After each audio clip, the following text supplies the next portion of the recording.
Haploid, diploid, सारी बात एक बार दोबारा सुनेंगे। सबसे पहले सेट क्या होता है? मिनिमम नंबर ऑफ क्रोमोसोम जो बॉडी के सारे कैरेक्टर को रिप्रेजेंट करे वो कहलाएगा एक सेट। अगर एक सेट है तो हैप्लॉइड या डिप्लॉइड?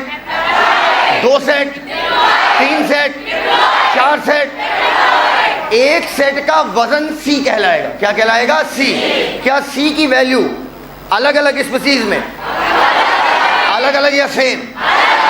एक स्पीसीज के 2 इंडिविजुअल के बीच में सेम। पक्का? सुन लो पहली बात, number of chromosome in one set, उससे हैप्लॉइड डिप्लॉइड डिसाइड होगा। Number of chromosome in one set, उससे हैप्लॉइड डिसाइड होगा। क्लियर? लेकिन उनका वजन क्या कहलाएगा? C। अब बेटा चार्ट ओपन कीजिए, माइटोसिस और मियोसिस वाला। मैंने पहले ही कहा था जब तक सेल डिवीजन चल रहा वो चार्ट लेकर आइए। अल्लाह वद्दांशी जी कैसे हैं?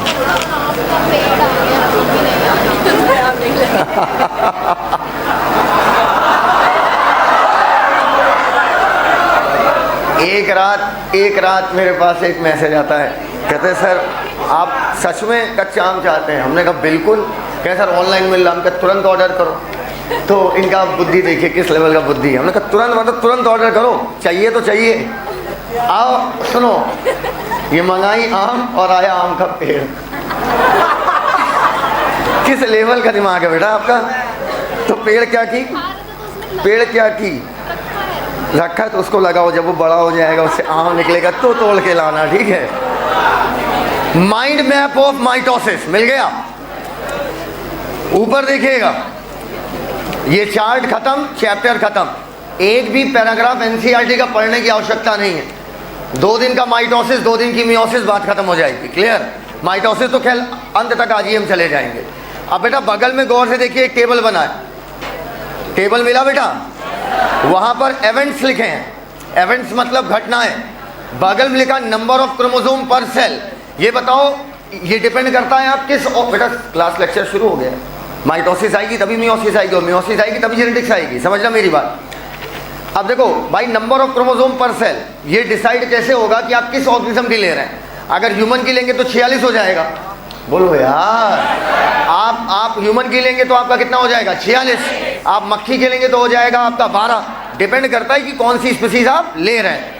अगला नंबर ऑफ क्रोमेटिड पर क्रोमोसोम। पर क्रोमोसोम मतलब एक क्रोमोसोम के पास क्रोमेटिड पूछ रहा टोटल कितनी है। इसके बाद बगल में क्या लिखा है? C वैल्यू मतलब अमाउंट ऑफ डीएनए। किस में नापोगे?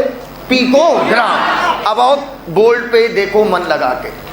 सेल साइकिल मतलब सेल का जीवन चक्र। बहुत बहुत बहुत इंटरेस्टिंग लेक्चर। पूरी जेनेटिक स्टडी है इसी पे भाई साहब। सेल साइकिल 2 पार्ट में डिवाइड किया। पहला, जब सेल तैयारी कर रही होगी डिवीजन की, जब सेल तैयारी कर रही होगी डिवीजन की, उस फेज को बोलते हैं इंटरफेज। इस समय सेल डिवाइड नहीं कर रही है, सेल डिवाइड करने की क्या कर रही है? तैयारी। ये बताओ तैयारी करने में ज्यादा टाइम लगेगा कि डिवाइड करने में? तैयारी करने में ज्यादा टाइम लगेगा इन कंपैरिजन टू डिवाइड। अगला फेज आता है एम फेज। एम फेज में एक्चुअल सेल डिवाइड करेगी, डिवाइड होते हुए तुम्हें दिखेगी। क्लियर? अब समझना, इंटरफेज में सेल 95% से ज्यादा समय बिताती है। हाँ सही कह रहे हो, इंटरफेज में सेल 95% से ज्यादा समय बिता रही है, और एम फेज में 5% से कम समय बिताएगी। अब इधर देखना बेटा, पहले बताओ ये सिंबल समझते हो कैसे कब कहाँ लगता है? नहीं समझते हो तो बता दूं। जैसे ये समझते हो ना, ये क्या है, ये क्या है, ये क्या है और ये क्या है। ये चारों क्लियर है ना? आओ अब हम क्या कह रहे हैं, इंटरफेज में सेल क्या कर रही है? तैयारी। मतलब इस समय सेल अपनी चीजों को क्या कर रही होगी? डबल। लेकिन एम फेज में क्या होगा? Actual cell division. अगर ह्यूमन की बात की जाए, देखो वहां एग्जांपल लिखा हुआ है, ह्यूमन की एक आइडियल सेल, आइडियल मतलब टिपिकल 24 घंटे, हाँ बिल्कुल सही, ह्यूमन चीक सेल, गाल की सेल, 24 घंटे में सेल साइकिल कंप्लीट होता है। पढ़ो, जिसमें 23 घंटे वो समय कितना किसमें बिता रही है? इंटरफेज। और 1 घंटे से कम समय में एम फेज हो जाता है। मिला? वहां पर ईस्ट की सेल साइकिल देखो, 90 मिनट। 90 मिनट का 95% निकाल लोगे? नहीं निकाल पाओगे। 90 गुणा 95/100 मल्टीप्लाई करोगे तो 85-86 के आसपास आंसर गिरेगा। क्लियर? अब सुनो मेरी बात, इंटरफेस में जब चीजें डबल हो रही होती हैं तो उस समय आपको डिवीजन नहीं दिखेगा, क्योंकि डिवीजन कब हो रहा है? एम फेज में। मेरे साथ सुनो मेरी बात, दोबारा सुनो, जल्दी बैठो यार भाई, जल्दी ली। हाँ, आवाज क्या धीरे कर दे? नहीं, मुझे जैसा मिलता मैं वैसा ही लगा के चला आता हूँ। अरे यार, आवाज तो आधी है। असल कल क्लास नहीं हुई थी ना, तो गला खुल गया। अभी चलेगा? अभी चलेगा? आइए, इंटरफेस में सेल चीजों को डबल कर रही है, लेकिन सेल डिवाइड होते दिख नहीं रही है, तो देखने में ऐसा लगता है कि सेल आराम कर रही है। इस वजह से सेल क्या कर रही है? रेस्ट। अब सुनो मेरी बात, ये बताओ इस समय मैं रेस्ट कर रहा हूं या मैं कोई काम कर रहा हूं? गलत। कौन सा काम कर रहे हैं इस आधार पर डिपेंड करेगा। अगर मैं बोलूं कि मैं कार भी चलाता हूं और मैं टीचिंग भी करता हूं, अभी मैं कार चलाने के रेफरेंस में रेस्ट कर रहा हूं, लेकिन टीचिंग के रेफरेंस में मैं एक्टिव हूं। नहीं समझ पाए हमारी बात? अभी मेरी बात फिर सुनो, मैं कार भी चलाता हूं, मैं खाना भी बनाता हूं, मैं पोछा भी लगाता हूं, मैं झाड़ू भी लगाता हूं। पैसा लाइए। हाँ बर्तन पैसा लाइए, थोड़ा महंगा मजदूर हूँ, उस चीज़ का ध्यान रखिएगा। पैसा लाइए, मैं कर दूंगा, बिल्कुल। हाँ, क्यों नहीं कर सकते हैं? बिल्कुल। मेरी जो 1 घंटे की कीमत है वो तुम मुझे दो, और मैं लिटरली अगर मैं झाड़ू ना लगा दूँ तो कहना, मैं तो कह रही हम खुद ही कर लेंगे। इधर समझना मेरी बात, कभी भी किसी काम को करने से शर्माइए अगर उससे पैसा मिल रहा है तो। सीधी सी बात है, बिना किसी बकवास के। लेकिन मुझे मेरी 1 घंटे की कीमत चाहिए, समझ गया बेटा? हाँ, कितनी, जितना जो रूम साफ करा रही को बिक जाएगा। अब सुनो हमारी बात, एक्चुअली में मैं पोछा लगाने के रेफरेंस में मैं इस समय रेस्ट पे हूँ, खाना बनाने के रेफरेंस में मैं रेस्ट पे हूँ, पर टीचिंग के रेफरेंस में मैं इस समय एक्टिव हूँ। तो इंटरफेस को रेस्टिंग फेज क्यों कहा गया? सर इस समय तो सेल हाइपर एक्टिव होगी। सर सेल इस समय हर चीज को डबल कर रही है। जब इस समय हर चीज को वो डबल कर रही है तो इस समय तो हम बोलेंगे सेल मेटाबॉलिकली हाइपर एक्टिव है। आप इंटरफेस को रेस्टिंग क्यों बोल रहे हो? मैं रेस्टिंग इसलिए बोल रहा हूँ क्योंकि सेल में एक्चुअली इस समय डिवीजन दिख नहीं रहा है, सेल डिवाइड नहीं कर रही है। इस रेफरेंस में हम उसे क्या बोल रहे हैं? रेस्टिंग। लेकिन क्या सचमुच सेल आराम कर रही है? इतना प्यारा सवाल बनेगा ना बेटा AR का, हिल जाओगे भाई। असर्शन दे देगा interphase is a resting phase. Interphase is also known as resting phase which is a misnomer.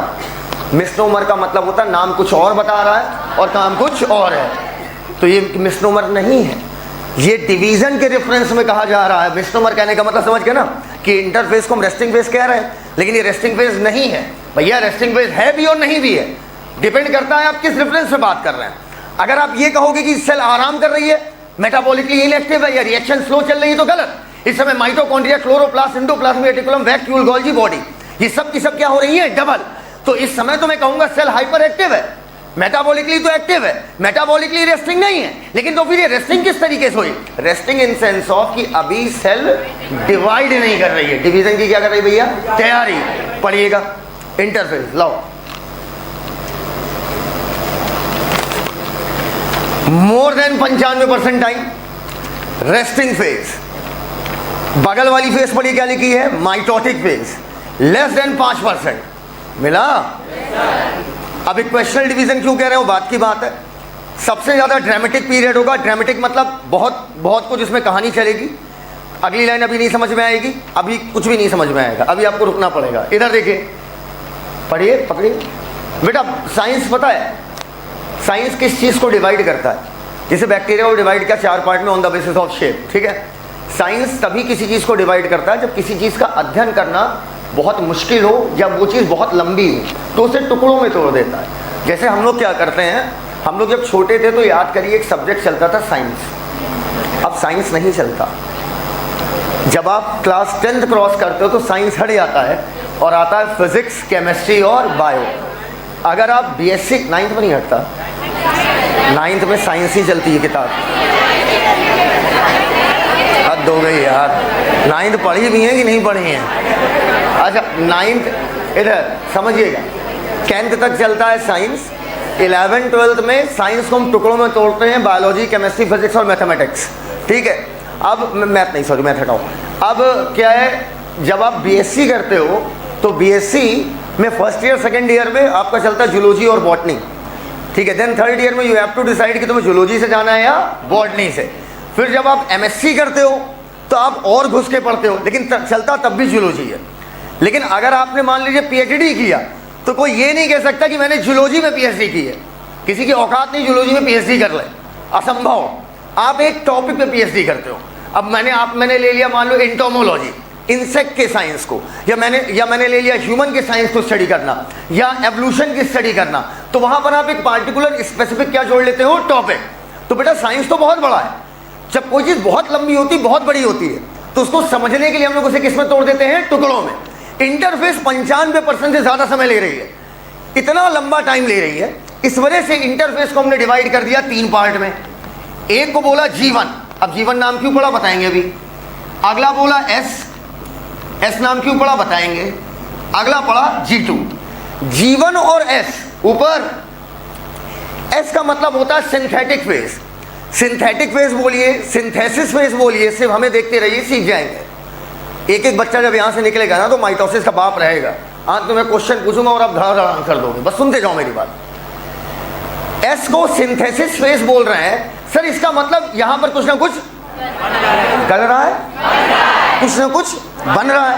बेटा सच्चाई तो यह है कि जीवन में भी बनता है, एस में भी बनता है और G2 में भी बनता है। और बताओ, बनती चीजें सब में है, चाहे जीवन की बात करिए, चाहे एस की बात करिए, चाहे G2 की बात करिए, बनती तीनों फेज में कुछ ना कुछ बनेगा।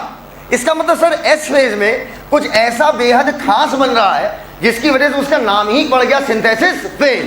भाई बन जीवन में भी रहा है, बन एस में भी रहा है, बन G2 में भी रहा है।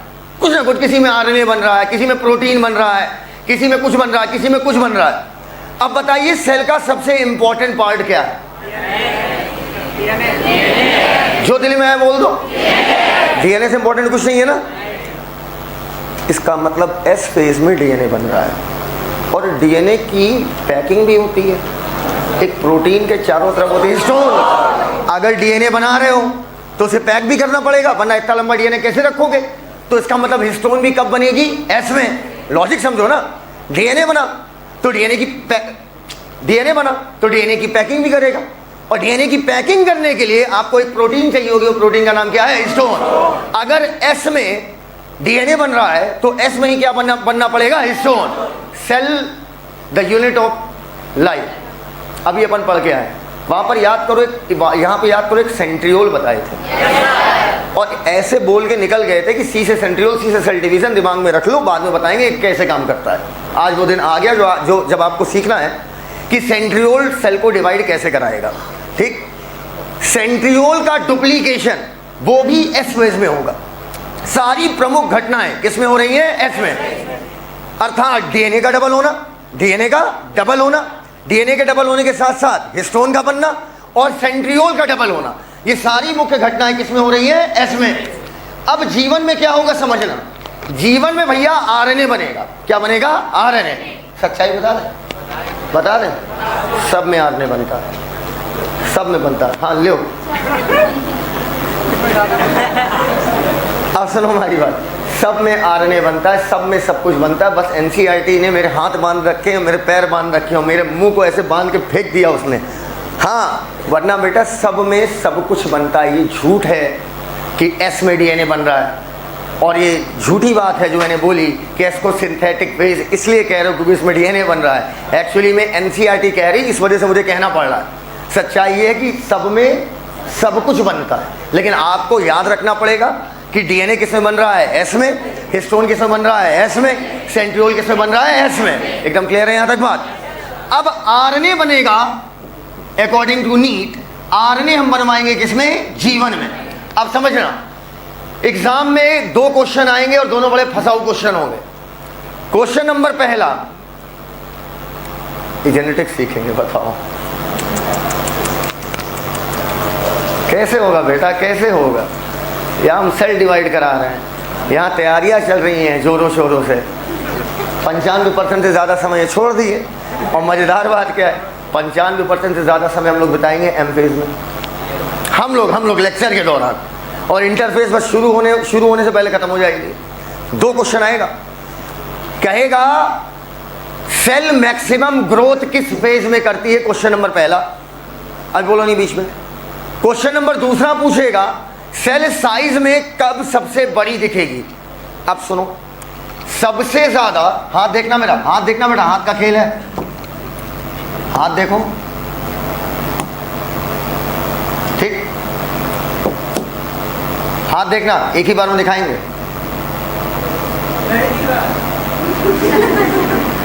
गोला दिख रहा होगा।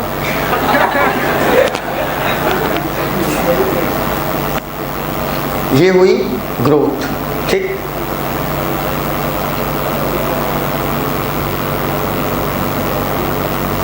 ग्रोथ सब में हो रही है, सबसे बड़ी दिखेगी किसमें, G2 में, सबसे बड़ी दिख रही है G2 में, लेकिन सबसे ज्यादा साइज में एकाएक बढ़ेगी G1 में। क्या यहां तक बात एकदम क्लियर है भैया? अच्छा एक बात बताइए, आपने कभी देखा होगा कि पुलिस वाले एकाएक रात में बैरिकेडिंग लगा देते हैं और वो बस आपको लगता है पैसे गए, जो पहली भावनाएं आती हैं वो क्या लगता है, पैसे गए, लेकिन आपको वो चेक करेगा और कई बार आपकी गाड़ी रोकेगा ही नहीं, बस नंबर देखेगा जाओ, ठीक, क्योंकि उनको LIU जो होती है, LIU समझते हो ना, लोकल इंटेलिजेंस यूनिट, बता रहा है हर जिले में, जैसे रॉ होती, रॉ, अरे रॉ छोटे वाले अधिकारी, हाँ, तो ऐसे ही हर जिले में रॉ ने अपनी इंटेलिजेंस यूनिट बना के रखते हैं। जैसे काकादेव में 100% 7 से 8 लोग हमेशा घूमते होंगे, हमेशा, वो आपको कहीं भी मिल जाएंगे, बदनाम पे आपके बगल समोसा खा रहे होंगे और आपको लगेगा ये स्टूडेंट है, या आपको लगेगा ये अंकल जी हैं या भैया हैं, ठीक, लेकिन वो होगा, वो आपकी बात भी सुन रहा होगा, आपको पता भी नहीं होगा। मुखबरी कैसे हो जाती है, भाई तुम दो आपस में बात कर रहा हो, वो बगल में खा के समोसा खा रहा है और एकदम इंटरेस्ट नहीं लेगा तुम में, एकदम इंटरेस्ट नहीं लेगा, ठीक, तुम्हें लगेगा मेरी बात ही नहीं सुन रहा, वो तुम्ही को तड़ी रहा इतनी देर से, और इतना डाउट हो गया रात में उठा लेगा, हाँ तुरंत रात में उठा लेगा, पूरी रात सूतेगा, आप सब बक दोगे, और नहीं बकोगे अगर तो बकवाना जानता है, जो काम तुम नहीं किए हो तुम उसमें भी कहोगे हाँ मैंने किया है, वो तो करवा ही लेंगे। इसीलिए कभी भी किसी अनजान व्यक्ति से लड़ाई झगड़ा ना करें। पूछे क्यों? क्योंकि वो अनजान व्यक्ति कोई भी हो सकता है, और कहीं गलती से वो LIU की यूनिट निकली तो बेटा उनके यहाँ मुकदमे नहीं होते हैं, उनके यहाँ इनकाउंटर होते हैं। वो जो कैसे, आतंकवादी हो तुम, हम नहीं है, तो ये AK-47 कहाँ से, मेरी नहीं है, कैसे पता तुम्हारी नहीं है, मार साले। तो कभी भी किसी भी व्यक्ति से, अनजान व्यक्ति से लड़िए नहीं, खास तौर से कानपुर में। पूछे क्यों? पूछे क्यों? सबसे हाइपर एक्टिव LIU कानपुर की है, तुरंत इनकाउंटर करती है, और किसी पेपर में छपोगे नहीं, ये भी जान लो। सुबह आएगा सुसाइड कर लिया तुमने, कुछ भी कर देंगे वो, कुछ भी। इसलिए लड़कियों कभी भी, हाँ अब सुनो मेरी बात, क्या डरते नहीं है? अब सुनो हमारी बात, सुनो हमारी बात। ये एकाएक इंस्पेक्शन क्यों लगता है मालूम है?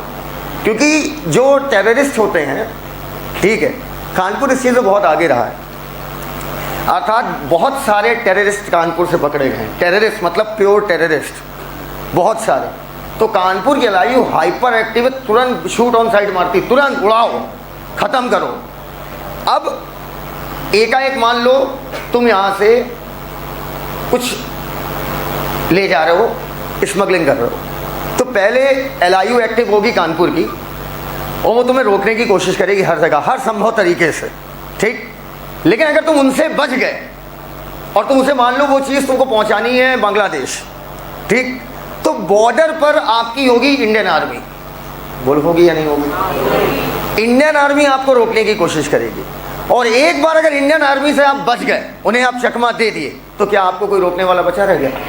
बोलते ही नहीं है यार। ऐसे ही यहां पर भी 2 सिक्योरिटी सिस्टम लगाया, 2 बार सेल रोक दी जाती है कि रुक जाओ, एकदम रुक जाओ, एक भी घटना अब नहीं घटेगी। पहले मुझे चेक करने दो कि जो जो चीजें मुझे चाहिए वो सारी चीजें बन गई है या नहीं बन गई है। अगर बन गई है तो ओके, और नहीं बन पाई है तो बनाओ। नहीं समझ पाए हमारी बात? जीवन और एस के बीच में यहां पर सेल रोक दी जाती है, एक गैप आता है। इसी वजह से जीवन का नाम पड़ा जीवन। जीवन मतलब गैप 1, पहली बार सेल रोकी गई है, बीच में गैप दिया गया, सारी रिएक्शन सब ठंडी करो। अब पहले एक प्रोटीन होगी, वो प्रोटीन पहले पढ़ाया जाता था CDK, अब नहीं पढ़ाया जाता। CDK प्रोटीन का नाम है CDK। तो CDK प्रोटीन जाती है, वो पहले चेक करेगी जितना RNA चाहिए उतना RNA बना या नहीं बना, नाम भूल जाना प्रोटीन का। इसके बाद वो ये चेक करेगी सेल को जितना साइज में बड़ा होना था क्या वो उतनी बड़ी हुई या नहीं हुई। जब सब कुछ चेक हो जाएगा तब सेल कहेगी मूव मतलब आगे बढ़ो। अब लेकिन अगर मान लो आपकी सेल ने कुछ गड़बड़ बना दिया, कोई ऐसा माल बना दिया जो नहीं बनना चाहिए था, कोई जहरीला RNA बना दिया। RNA कभी जहरीले हो सकते हैं? Viroid 1971 Diener viroid potato spindle tuber disease याद आया? RNA लो मॉलिक्यूलर वेट या हाई। अब अगर कोई जहरीला RNA बन गया तो सेल पहले कोशिश करेगी उस RNA को तोड़ दिया जाए, ठीक, वरना सेल को सीधा आदेश आ जाएगा ब्रेन की तरफ से, सुसाइड कर लो। सुसाइड मतलब मर जाओ। सर सुसाइड क्यों बोल रहे हो? सेल खुद को मारेगी क्या? हाँ बिल्कुल मारेगी। याद करो मैंने एक चीज पढ़ाई थी आपको, सेल के अंदर लाइसोजाइम फटेगा और सेल गलना चालू हो जाएगी, वो सेल खत्म। देखो ब्रेन सीधे कहता मेरे लिए एक सेल इंपॉर्टेंट नहीं, मेरे लिए बॉडी इंपॉर्टेंट है। मेरी बात समझना, ब्रेन सीधे कहता है कि मेरे लिए एक सेल इंपॉर्टेंट नहीं है, मेरे लिए पूरी बॉडी इंपॉर्टेंट है। तुम मर जाओ मुझे कोई फर्क नहीं, मुझे पूरी बॉडी बचाना है। उसी प्रकार अच्छा आपको क्या लगता है बेचारे रॉ वाले हो गए या पुलिस वालों की लाइफ तो क्या ही बताएं, बहुत ही खतरनाक लाइफ है इनकी। मतलब वो तुम्हें लगता है कि उनकी लाइफ इजी है, उनकी लाइफ मोस्ट डिफिकल्ट लाइफ है। मोस्ट मतलब मोस्ट, उनकी कोई लाइफ ही नहीं है। पुलिस की नौकरी मतलब बेकार, लिटरली बता रहा हूँ बेकार। भाई सीधी सी बात, एक तो तुम्हारे ऊपर पॉलिटिकल प्रेशर रहता है 50 तरीके का, फिर दूसरा भाई 24 घंटे का ड्यूटी, 24 घंटा कोई टाइम ही नहीं रहा। और सबसे अच्छी बात, आप छुट्टियां कब लेते हो? त्योहार में। उनकी त्योहार में छुट्टी हो ही नहीं सकती, इम्पॉसिबल, हो ही नहीं सकती। त्योहार में कहाँ से छुट्टी ले लोगे? त्योहार में तो तुम्हारी सबसे ज़्यादा ज़रूरत है। तो मतलब उनकी छुट्टी तब होती है जब दुनिया में कहीं छुट्टी नहीं होती है। तो इतनी हार्ड जॉब उनकी रहती है 24 आवर्स की। मैंने अपनी आंखों से देखा है। मतलब वो तुम्हें लगेंगे मस्ती मजाक में, कोई मस्ती मजाक नहीं, इतना प्रेशर रहता है कि पूछो नहीं। और कुछ सोचो, इधर एक खबर आ रही है इसका इनकाउंटर करना है, उधर वो वहाँ पर है, उधर वहाँ जुआ चल रहा है, इधर वहाँ वो हो रहा है, इधर वहाँ मर्डर हो गया। तो एक समय पर सोचो उसे कितने काम करने होता है। अब मेरी बात समझना, जब कोई इनकाउंटर स्पेशलिस्ट इनकाउंटर करता है तो आपको क्या लगता है हर बार वो एक्यूरेट आदमी को मारता होगा? बिल्कुल, सारी जांच पड़ताल करते हैं और हर बार एक्यूरेट आदमी को ही मारते हैं। थोड़ा इसको बंद करें। हाँ, तो हम लोग क्या कह रहे थे, तो कई बार सिविलियन की डेथ हो जाती है, मार किसी और को रहे हो तो वो हट गया, पीछे लग गई। तो आपको क्या लगता है उनके ऊपर कोई केस होगा? कुछ नहीं होगा उनके ऊपर, क्योंकि भाई देश को तेरे से मतलब नहीं है, देश को देश से मतलब है। अगर एक नागरिक मर जाए क्या फ़र्क पड़ता है, लेकिन अगर पूरा देश चला जाए तो फर्क पड़ता है। सेम हमारी बॉडी का केस है। ब्रेन कहता है अगर तुमने गलत RNA बनाया तो तुम्हारी गलती है, उसको तोड़ने का कोई तरीका हो तो तोड़ो, कोई ऐसा एंजाइम निकालो तो उसको काट डाले। अब तुम नहीं बना पा रहे हो तो मरो। तो सीधे कह देता है, लाइसोजाइम को सीधे आदेश देता है। अच्छा मजेदार बात सुनिएगा, मजेदार बात, ब्रेन फिर DNA से नहीं बोलता है। बड़ी अच्छी बात सुना, बड़ी प्यारी बात कर रहा हूं। DNA कभी नहीं चाहता कि सेल मरे, DNA तो चाहेगा कि मेरी सेल बनी रहे। तो सीधे DNA को आदेश नहीं जाएगा, सीधे ब्रेन का आदेश, हार्मोन सीधे आदेश देंगे लाइसोजाइम को कि फट जाओ, और जैसे वो फटेंगे सेल गलना क्या हो जाएगी भैया, चालू। अब S फेज हो गई, इधर देखिएगा। S फेज के बाद आपकी अगली फेज आएगी G2। ये आगे हमारे G2 भैया। ये बताओ जीवन के बाद गैप आया है क्या? तो G2 के बाद भी क्या आएगा? गैप। अब समझना, एक प्रोटीन मैंने पढ़ाई थी, अगर आपको याद हो, नाम है ट्यूबुलिन। नाम सुना है? ट्यूबुलिन ट्यूबुलिन ट्यूबुलिन ट्यूबुलिन, याद आया? अरे ट्यूबुलिन यार, ट्यूबुलिन प्रोटीन को जोड़ते जाइए तो एक धागा बनता है। याद करो, धागा बताया था माइक्रोट्यूब्यूल, याद आया? ट्यूबुलिन को ही जोड़ जोड़कर यहाँ पर धागे बनेंगे, ठीक? उन धागों को हम अंग्रेजी में फाइबर बोलेंगे, और उन्हीं धागों की मदद से सेल डिवीजन होगा। फिर मैं बोल रहा हूं, फिर सुनो मेरी बात, सब में प्रोटीन बनेगा, प्रोटीन सब में बनेगा, लेकिन सेल डिवीजन के लिए मोस्ट इंपॉर्टेंट प्रोटीन होता है ट्यूबुलिन। वो जो धागे होते हैं वो ट्यूबुलिन के बने होते हैं, समझना। और ट्यूबुलिन एक के बाद एक के बाद एक के बाद एक के बाद एक के बाद जुड़ती चली जाती है, समझना मेरी बात। तो सबसे इंपॉर्टेंट प्रोटीन है ट्यूबुलिन, क्योंकि वही धागे सेल डिवीजन कराएंगे। एग्जाम में मेरे से क्वेश्चन पूछता, बताओ प्रोटीन किस में बनेगी? तीनों में, जीवन में भी, एस में भी, G2 में भी। बोलो हम नहीं मानते, बोलते ही नहीं साले यार। तीनों में कुछ ना कुछ बन रहा है, बन रहा है तो रिएक्शन चल रही है, और रिएक्शन के लिए क्या चाहिए? एंजाइम। एंजाइम क्या होते हैं? तो प्रोटीन तो सब में बन रहा है, लेकिन स्पेशली बोल दे कि सेल डिवीजन के लिए जो इंपॉर्टेंट प्रोटीन है वो किस में बनेगा? Then answer will be G2। अब बेटा मेरी बात सुनना, अच्छा ये बताओ, पुलिस वालों की चेकिंग ज्यादा टाइट होगी कि आर्मी? हाँ, आर्मी की चेकिंग हमेशा टाइट होगी, ठीक है। पुलिस से तो आप एक बार पिल भी लेते हो, उनसे पिल नहीं पाओगे ना, समस्या वो बॉर्डर है, ठीक ना? इधर कोई ना इधर कोई, वहीं लेटा देगा 2 मिनट के अंदर, हैप्पी बर्थडे टू यू। कभी भी यहाँ सुनो तो फायरिंग नहीं बेटा, पूछ के मारेगा वो। आप समझो, जब आप इंडो पाक बॉर्डर क्रॉस करते हो, इंडो पाक है ना, जिंदगी में कभी एक काम मत करना, अपना कभी भी फॉरेन जाना ना, तो पहली ट्रिप कभी भी पाकिस्तान मत जाना, एकदम माँ एकदम सीरियस बोल रहा हूँ। पहली ट्रिप मेरी एक बार बड़ी इच्छा थी पाकिस्तान घूमने की, बड़ी दिली इच्छा थी कि एक बार देख के तो आए, है तो हिंदुस्तान, अरे है तो सब हमारा ही यार, बोलो बेटा। तो अभी इधर नहीं, मैं तो कहता हूँ देखो इस समय गरीबी चल रही है, ठीक है, और सीधी बात है, पड़ोसी मुल्क से कोई नफरत नहीं होनी चाहिए, पड़ोसी मुल्क है, तो आ जाओ कर्जा वर्जा हम लोग निपटा देंगे, बोलो बेटा। अब सुनो हमारी बात, इधर नहीं यार, लेकिन उनका कर्जा निपटाने में हम गरीब हो जाएंगे इतना यार। अब सुनो, तो अगर आप कभी पासपोर्ट बनवाते हो और आपका पहला मोहर पाकिस्तान का लगा, तो भाई साहब आप दुनिया के किसी देश में आसानी से एंट्री नहीं पाओगे, दुनिया के। पहले ट्रिप पाक, आप फ्रांस जाओ, पाकिस्तान क्यों गए थे घूमने? क्या तुम इंडिया के हो ना? हाँ, तो गांव चले जाते नहीं। और मेरा दोस्त गया है तो मैं तुम्हें बता सकता हूँ, वो इंडियन आर्मी लिटरली नंगा कर देती है, बोलने का नहीं, सचमुच वाला, ऐसी चेकिंग करती है ना कि तुम वहीं कहो हमें चेक कराना ही नहीं, हम जा रहे हैं। लिटरली मतलब भाई साहब भयानक चेकिंग करती है, अब तो और भयानक करती है। इधर इधर ये वाले करेंगे, उधर वो वाले करेंगे। इंडियन वाले थोड़ी इज्जत भी दे देगा क्योंकि तुम इंडियन हो, और वो तो तुम्हारी धुलेगा, क्या नहीं अभी नहीं, कहीं कहीं ना कहीं कुछ छुपा है, दिखाओ कहाँ छुपा है। तो आर्मी जानती है कि अगर मेरे से ये छूटा ना तो फिर ये गया, अब मेरे कंट्रोल में नहीं होगा। G2 के बाद जो M फेज आएगी, अगर एक बार ये बॉर्डर क्रॉस हो गया G2 वाला, अगर तुमने इसको क्रॉस करके M में घुस गए, सेल डिवीजन नहीं रुकेगा, सेल डिवीजन रुकेगा ही नहीं। और थैंक्स कहो उन प्रोटीन्स को जो रोक के यहाँ पर चेकिंग कर रहे हैं, वरना हर दूसरे बंदे को कैंसर होगा, दूसरे नहीं सबको हो जाएगा, जितने बैठो सबको हो जाएगा। अगर कोई कैंसरस सेल बन रही है, तुरंत वहीं पर सेल डिवीजन रोक दिया जाता है, ब्रेन से आदेश आता है, लाइसोजाइम फटेंगे, सेल गल जाएगी। और आपको ताजुब की बात बता दें, कई लाख सेल में कहीं एक आध बार गलती होती है, कई लाख सेल जब डिवाइड करके बनती है तो एक आध सेल में गड़बड़ी होती है, लेकिन वो गड़बड़ी है कैंसर, वो गड़बड़ी है कैंसर, सही सर नहीं, कैंसर। तो G2 में सबसे भयानक चेकिंग होती है, पता कैसी चेकिंग होती है?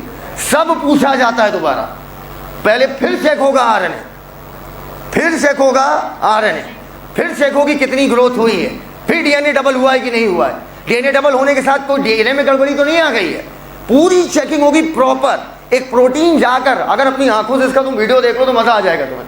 एक प्रोटीन जाकर लिटरली चेक करती है एक एक एक एक एक एक न्यूक्लियोटाइड को। एक प्रोटीन जाकर चेक करती है सेंट्रियोल का वेट तक कि सब ओके है कि नहीं है। वो वेट से नापती है। अगर वेट से ज्यादा मिला तो गड़बड़, और वेट से कम मिला तो गड़बड़। और वो वेट भी नापती पिकोग्राम में। मतलब कुदरत देखिए कितनी खतरनाक है, और मतलब कितनी खतरनाक किस लेवल पर। और हम इस चीज पर बहस करते हैं कि भगवान है या शर्म लिहाज बेच खाए। मतलब इंसान जो है भगवान को ढूंढ रहा है कि भगवान है या नहीं, इस पर डिबेट होती है। और मतलब सोचो, हम लोग डिबेट करते हैं कि खुदा है कि नहीं। तुम साले हो क्या, पहले ये बताओ। जिसने पूरा ब्रह्मांड बनाया, जिसने तुम्हारी सेल बनाई, जिसने तुम्हें बनाया, तुम उसके एग्जिस्टेंस पर सवाल उठा रहे हो। और तुम साइंस के इक्वेशन से ये प्रूव करना चाह रहे हो कि ईश्वर है या। शर्म लिहाज सब बेच खाए। जिंदगी में कभी प्रूव नहीं होगा। मैं कभी बोलता नहीं, मैं कभी साइंस की बेअदबी नहीं करता हूँ, लेकिन मैं बोल रहा हूँ ये तो कभी प्रूव होगा ही नहीं कि ईश्वर है या नहीं। क्योंकि अगर है तो तुम्हारी औकात नहीं, तुम ढूंढ पाओ। और अगर नहीं है तो ये सब कहाँ से है? अरे अगर नहीं है तो ये सब कहाँ से है? कहीं इतनी चीज़ें कैसे, इतना मतलब इतना बड़ा ब्रह्मांड बन गया, इतनी चीज़ें चल रही, इतना फोर्स चल रहा है, तो वो कितना बड़ा ज्ञाता होगा। और अपन उसे ढूंढ रहे हैं। तुम चूते हैं कि नहीं? बोलो बेटा। और जो लोग कहते नहीं my religion is good, my religion is good, अबे चूतिए, किस पे बहस कर रहे हो तुम नॉनसेंस हो।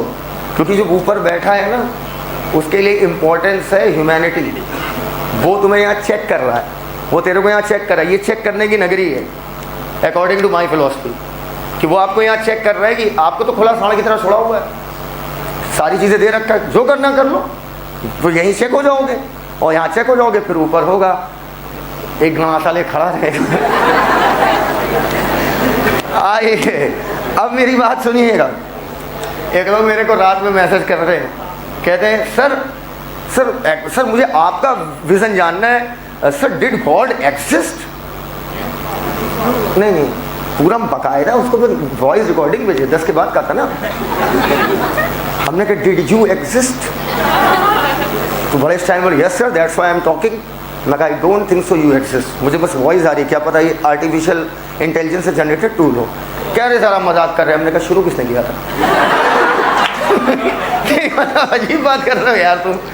अब G2 में एक बार लास्ट चेकिंग हो गई भैया। अब यहां पर अगर सेल निकल गई तो सेल डिवीजन रुकेगा? एकदम क्लियर है बेटा। अब तुम्हारी आ गई एम फेज। एम फेज में एम फेज को हमने 2 पार्ट में बांटा। कितनी पार्ट में बांटा? 2। पहला कैरियोकाइनेसिस, जब न्यूक्लियस साहब डिवाइड करेंगे। दूसरा साइटोकाइनेसिस, जब सेल का साइटोप्लाज्म डिवाइड करेगा। कैरियोकाइनेसिस में न्यूक्लियस 1 से कितना हो जाएगा? 2। और साइटोकाइनेसिस में सेल क्या कर जाएगी? डिवाइड। कैरियोकाइनेसिस बेहद ड्रामेटिक है, बेहद ड्रामेटिक। इस वजह से हमने इसको 4 पार्ट में डिवाइड कर रखा है। कभी ना कभी सुना होगा पीमैट। P से प्रोफेज, M से मेटाफेज, A से एनाफेज, T से टीलोफेज। अब एक बार जरा पूरा सीक्वेंस मेरे साथ बोलिए। बोलिए सबसे पहले इंटरफेस का G1, इंटरफेस का S, इंटरफेस का G2, इंटरफेस का G2 पानी। और उसके बाद M फेज की कैरियोकाइनेसिस की प्रोफेज, मेटा, एना, टीलो। एकदम क्लियर है वाली बात। बोलो टीलो के बाद साइटोकाइनेसिस। अब अगर सेल डिवाइड करना चाहती है तो दोबारा G1 S G2। क्लियर है वाली बात। अच्छा एक सेकंड मेरे को जरा लिखवाना भाई, भूल गया मैं। G1 S G2 सीधे कैरियोकाइनेसिस में गया। Karyokinesis, cytokinesis. अब दोबारा क्या आएगा? G1। अगर सेल डिवाइड करना चाह रही दोबारा क्या आएगा? G1। दोबारा आई G1 S और G2। पक्का? फिर वही तुम्हारी कैरियोकाइनेसिस, साइटोकाइनेसिस। क्या मैं S फेज को ये डिफाइन कर सकता हूं कि G1 और G2 के बीच में जो है वो S है? बोलते ही नहीं है यार। क्या मैं G1 को ये बोल सकता हूं कि साइटोकाइनेसिस होने के बाद और अगली सेल साइकिल की एस फेज के बीच में जो आए वो आपकी जीवन। सही है या गलत है? गलत है? बोलते ही नहीं हो यार, एकदम क्लियर है। लेकिन मान लीजिए सेल डिवाइड करना नहीं चाहती है, यहां पर वो अपना डिवीजन रोकना चाह रही है, साइटोकाइनेसिस पे वो अपना डिवीजन रोकना चाह रही है, भैया अब हमें डिवाइड नहीं करना है। तो देखो मैंने आपको पढ़ाया था cell cycle, cell the unit of life में, एनसीईआरटी पेज नंबर 127 पर लिखती है एनसीईआरटी, पहला पैराग्राफ लास्ट लाइन क्या लिखती है? Cell modify their shape according to function they perform. Cell अपने शेप के हिसाब से अपना फंक्शन करती है। क्लियर? फंक्शन के हिसाब से अपना शेप बनाती है। न्यूरॉन है तो लंबी हो जाएगी या गोल हो जाएगी? लंबी। पक्का? इसका मतलब सर साइटोकाइनेसिस होने के बाद अगर सेल डिवाइड नहीं भी करना चाहती है तो उसे अपना साइज क्या करना पड़ेगा? बढ़ाना पड़ेगा। साइज बढ़ाने के लिए वापस घुस जाती है जीवन में। किसमें घुस जाती है? जीवन में। अब मान लीजिए मैंने इतना लंबा एक लाइन खींचा और ये बोल दिया ये है तुम्हारी जीवन फेज। ठीक, ये है तुम्हारी कौन सी फेज बेटा? जीवन, जीवन का काल। ठीक, अब सेल क्या करेगी?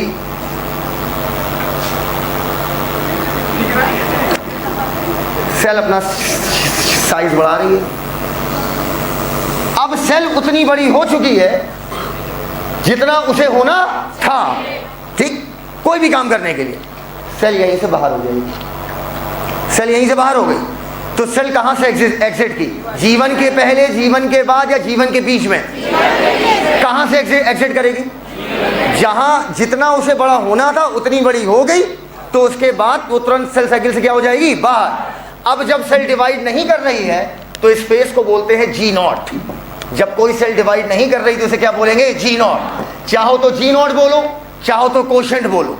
इस समय सेल डिवीजन हो रहा है कि नहीं हो रहा है?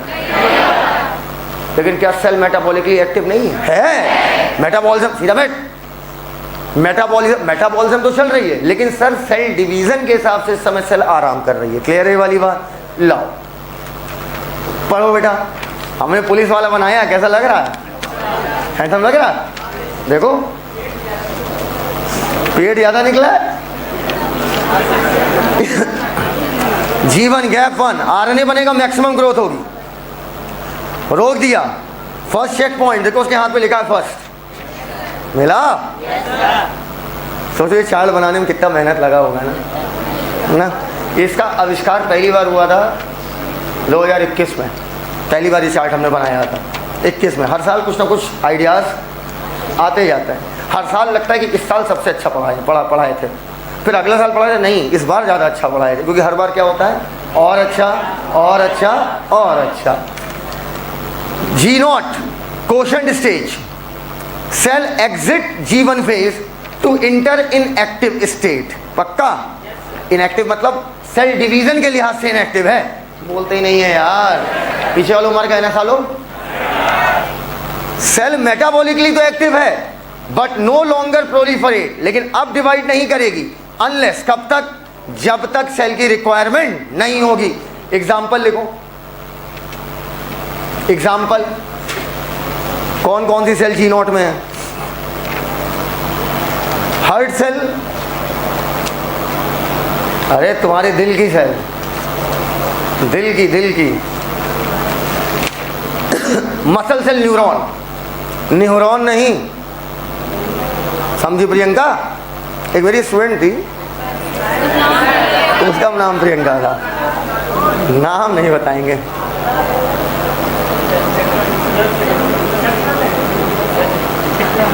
सर्च करो फेसबुक पे, angel Priyanka, angel Priyanka, angel Priyanka, angel Priyanka. कितने लोग यहाँ पर पापा की परी हाथ पर करें? पापा की परी नाली में गिरी।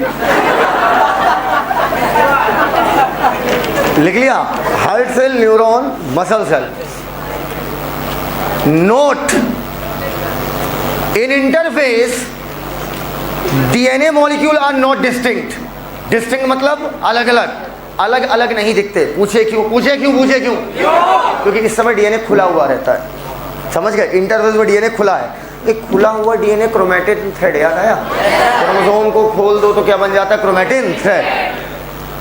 अब धागे आपस में उलझ जाते हैं। इन इंटरफेस डीएनए का मॉलिक्यूल अलग नहीं दिखता बट इंटरविंड। इंटरविंड मतलब होता है आपस में उलझा हुआ। इसमें आपस लिखा है, उसको थोड़ा आप आपस करें। हो गया? आपस मिला, आपस मिला, आपस। एम फेस को दो पार्ट में बांटा, कैरियोकाइनेसिस और साइटोकाइनेसिस। मिला मिला मिला मिला मिला मिला मिला मिला मिला, बोलो यार। अब एक बार पहले पूरा देख लो इंटरफेस, दिमाग में रख लो कब कहाँ क्या हुआ। पानी उठाओ।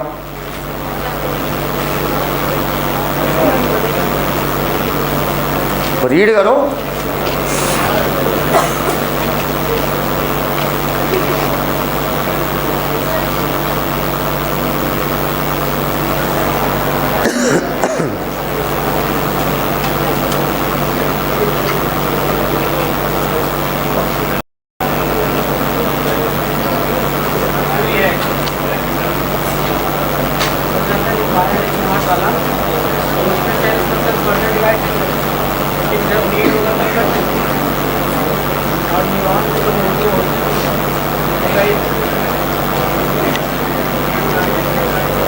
रीड करो।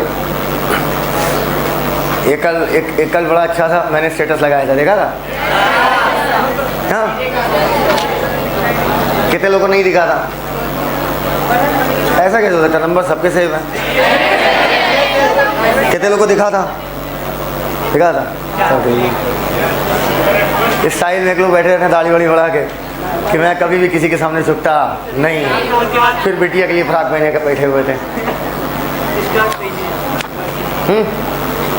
तैयार करो।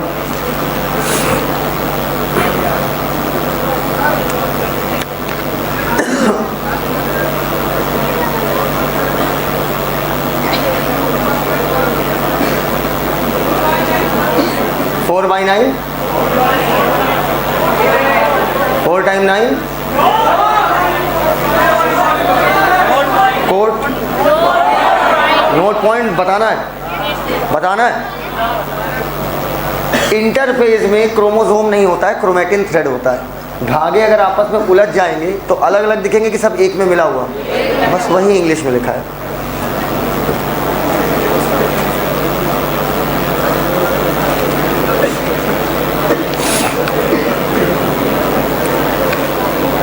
जल्दी देख लो बेटा।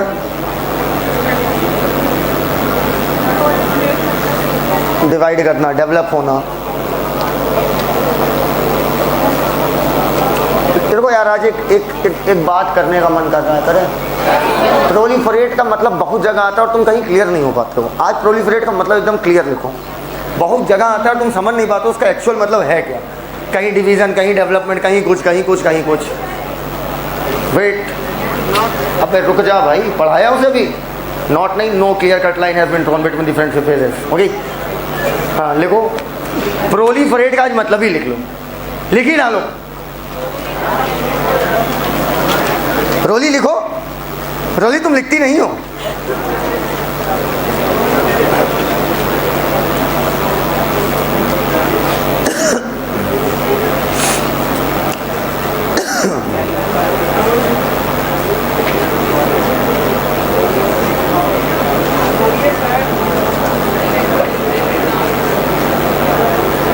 बोले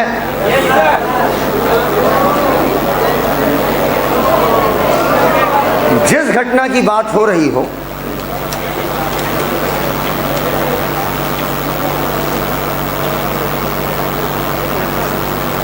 जिस घटना की बात हो रही हो, अब जो भी घटना हो, चाहे डेवलपमेंट हो चाहे डिवीजन हो, जिस भी रेफरेंस में तुम पढ़ रहे हो,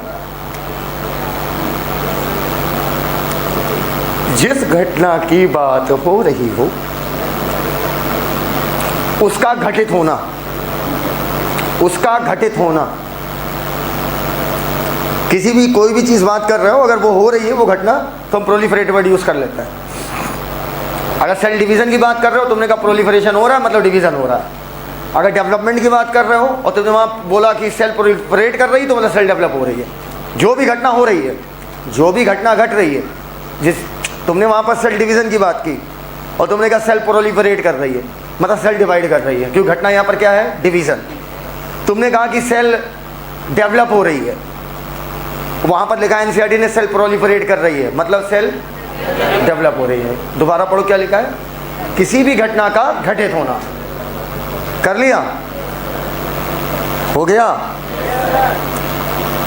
चलिए पूरा रीड कर लिया।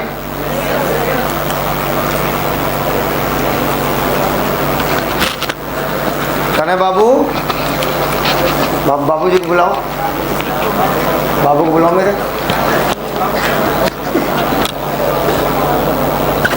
ये जहाँ से जिस पिलर को मैं बोल रहा हूँ उस पिलर के पहले का एक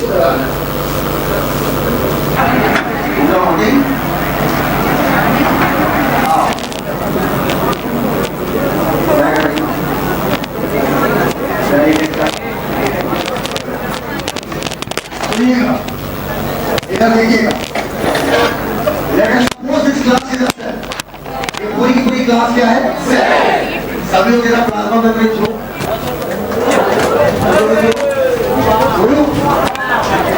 ये लोग तो ऐसे छोड़ेंगे जैसे अब समझना, मैं क्लास के सेंटर में खड़ा हूँ और मैं टीचर नहीं, मैं अब प्रमोट हूँ। क्या बेटा? बहुत अच्छे से समझिएगा मेरी बात। मैं इस समय क्रोमोसोम हूँ और इस समय सेल इंटरफेस में अगर मैं क्रोमोसोम हूँ तो ये बताओ, अगर ये ह्यूमन की सेल मान ले तो कितने होल क्रोमोसोम? मेरे अलावा 45 और हो, 22 पेयर। तो अपना आंसर कवर करने की कोशिश की हो, 22 पेयर भी गलत हो जाए, 45 हो जाए।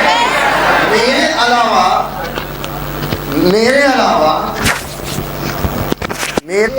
45 और हैं, और जो मेरे साथ हो रहा होगा वही उन 45 के साथ हो रहा होगा। तो हमें देखना पसंद करोगे कि उन 45 को? देखो, मन से देखो। अगर बाल लंबा होने तो फिर हैंडसम लगूंगा। देखो, अब सुनो, कम नहीं हुआ है। मेरे अलावा 45 और क्रोमोसोम है, और आप में से बिटिया बताओ, क्या बेटा तुम लोग हमें देख पा रही हो? ना, गलत। मैं न्यूक्लियर मेम्ब्रेन के अंदर हूँ। क्या मुझे देख पा रही हो?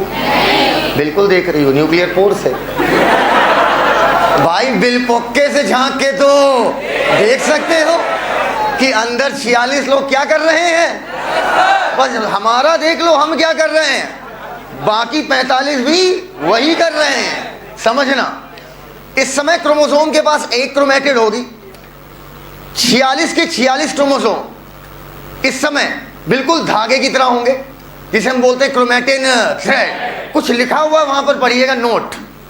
इंटरफेस में एक नोट लिखी है, नोट में लिखा हुआ है कि इस समय क्रोमोसोम मिला, इस समय क्रोमोसोम क्रोमेटिन थ्रेड के रूप में, धागे के रूप में है, इस वजह से वो उलझे हुए हैं, इंटरविंड है। 46 के 46 धागे आपस में उलझे हुए, किसी का सेंट्रोमियर यहाँ तो किसी का सेंट्रोमियर वहाँ। अब समझना मेरी बात,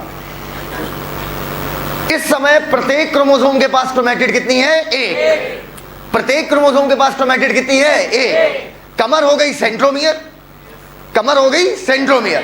टोटल क्रोमोसोम कितने हैं? 46, और हर एक के पास क्रोमेटिड कितनी है? एक।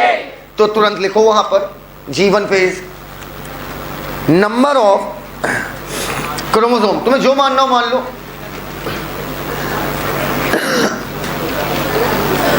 फ्रेशर वाले बच्चों ने इस पर उन्हें बड़े कठिन कठिन सवाल दिए थे, धड़ा धड़ करते चले गए। अब देखते हैं तुम लोग कितनी देर में करोगे।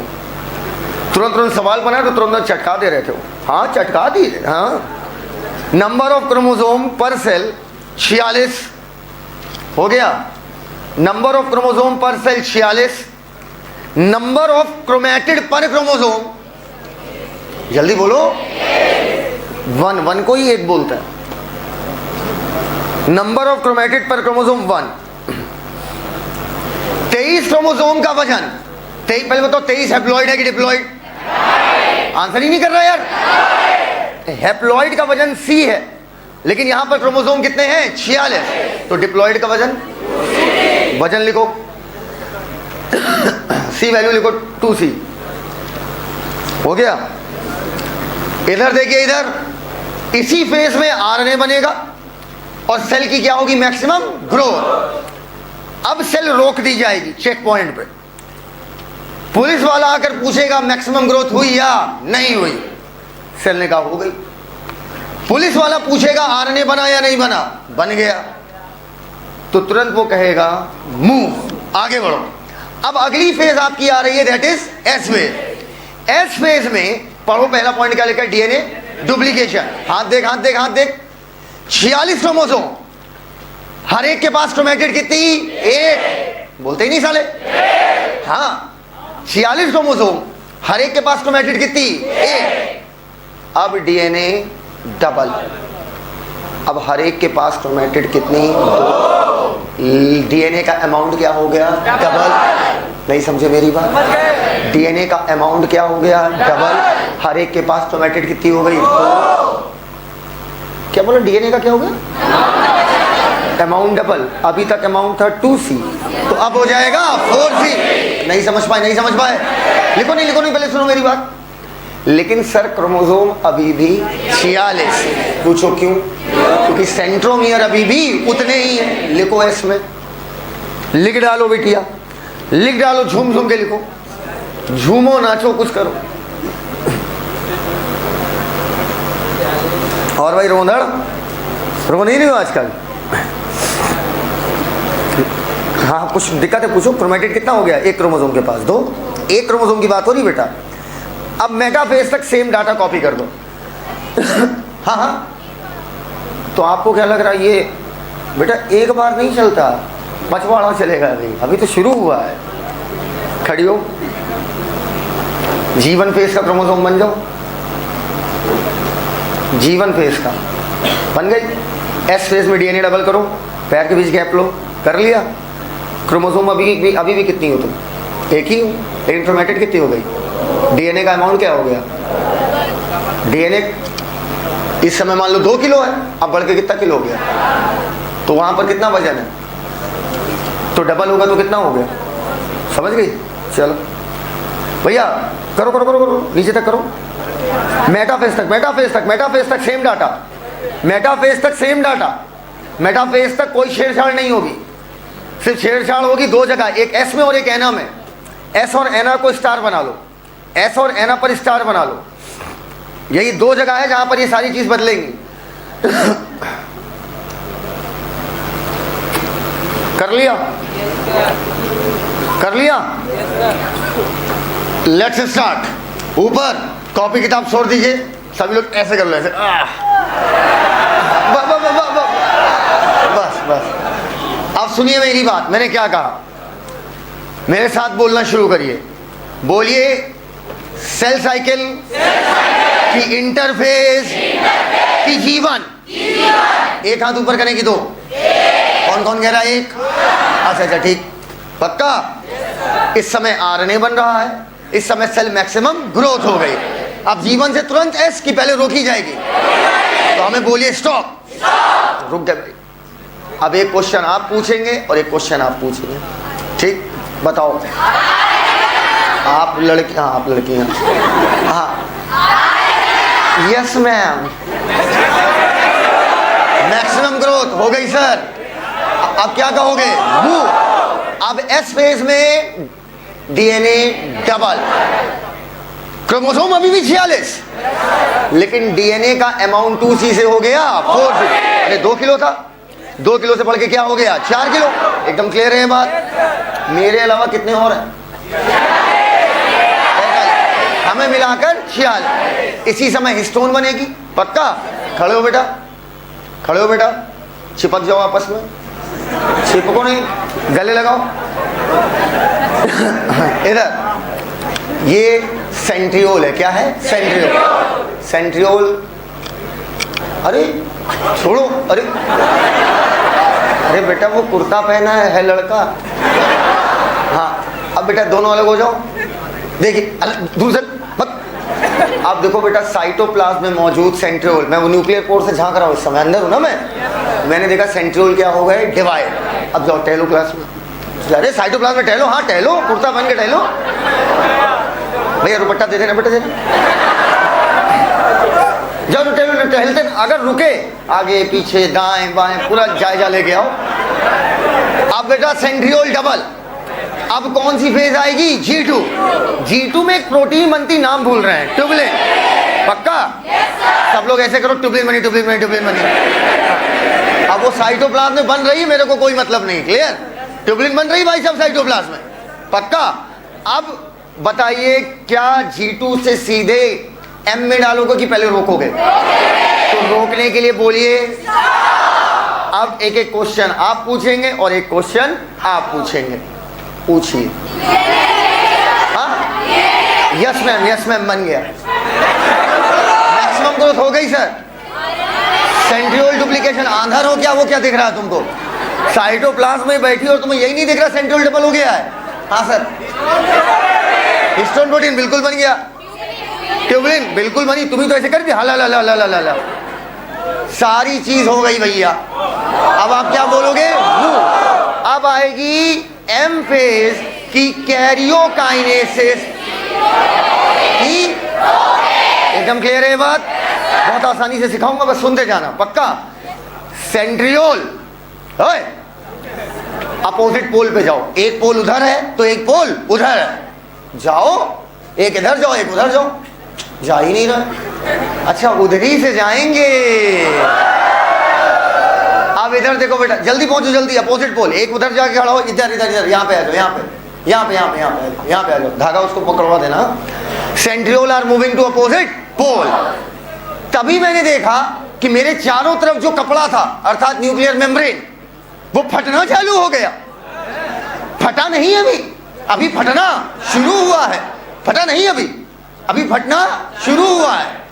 धीरे धीरे फटेगा, step by step, and every step will be baby step. अब धीरे धीरे न्यूक्लियर मेम्ब्रेन फटना चालू। जैसे ही पूरी फटेगी, जैसे ही न्यूक्लियर मेम्ब्रेन पूरी फटी, कंप्लीट डिसइंटीग्रेशन, डिसइंटीग्रेशन मतलब टूटना, complete disintegration of nuclear membrane, nuclear membrane का पूरा टूटना मार्क्स चिन्हित करता है कि प्रोफेज खत्म, मेटाफेज शुरू। एकदम क्लियर है वाली बात। एक बात बताइए, जब आप अपने घर से कानपुर को आते हो, ठीक, तो बीच में कहीं ना कहीं स्तंभ मिलता है कानपुर 1 किलोमीटर। एक जगह क्या होता है कानपुर 0 किलोमीटर। जहां 0 किलोमीटर है वहीं से कानपुर शुरू है। अगर आप कानपुर 0 किलोमीटर एग्जैक्ट वहीं पर मर जाओ तो ना आप कानपुर के बचे ना आप लखनऊ के बचे। तो उस केस में बताओ क्या होता है? अगर लखनऊ वाली पुलिस पहले आ गई, ठीक, तो तुम्हें धक्का देके कानपुर में डाल देगी, और कानपुर वाली आ गई तो तुम्हें धक्का देके लखनऊ वाले में डाल देगी। क्योंकि कोई अपने अपने ऊपर बयाना थोड़ी चाहता है भाई, इससे उनका नाम खराब होगा कि आपके क्षेत्र में मर्डर हो गया। तो कोई कानपुर कोई लखनऊ नहीं था, कोई काकादेव नहीं था, कोई हिंदुस्तान नहीं था, कोई जर्मनी नहीं था। ये सब आपने चिन्हित किया है कि यहां से कानपुर शुरू, ये हिंदुस्तान, ये पाकिस्तान, ये बांग्लादेश, ये स्पेन, ये आपने कहा है भाई। भगवान ने जब मैं धरती बना के दी तो उन्होंने थोड़ी बाउंड्रीज बना रखी हैं। बाउंड्रीज तो किसने बनाई है? हमने। एक बड़ी अच्छी लाइन याद आ रही है, once upon a time Albert Einstein से कहा गया था कि आपको इस बात पे गर्व है, भाई हर आदमी को अपने कंट्री पे प्राउड होता है। अब वो बहुत बड़ी सोच का आदमी था भाई, हम उतना नहीं सोच पाएंगे ना, हमारा मेंटल लेवल उस लेवल का है, और मैं तो कभी नहीं चाहूँगा उस लेवल का हो। क्योंकि जितना आपका तेज दिमाग चलेगा, और जितने देखो तेज दिमाग वाले लोग देखने में तो बहुत अट्रैक्टिव लगता है, बहुत खूबसूरत। तुम उनकी लाइफ के पर्सनल लोगों से अगर जाके पूछोगे ना कि कैसे हैं, कहेंगे सो एनोइंग। एनोइंग मतलब परेशान कर देगा, सो एनोइंग, बहुत झल्लवाता है। तुमसे यही बोलेगा वो, पूछो क्यों? क्योंकि वो बोलेंगे इतने अपर लेवल की बात, आपको हवाई नहीं लगेगी, आपको लगेंगे ये क्या छुट्टी है।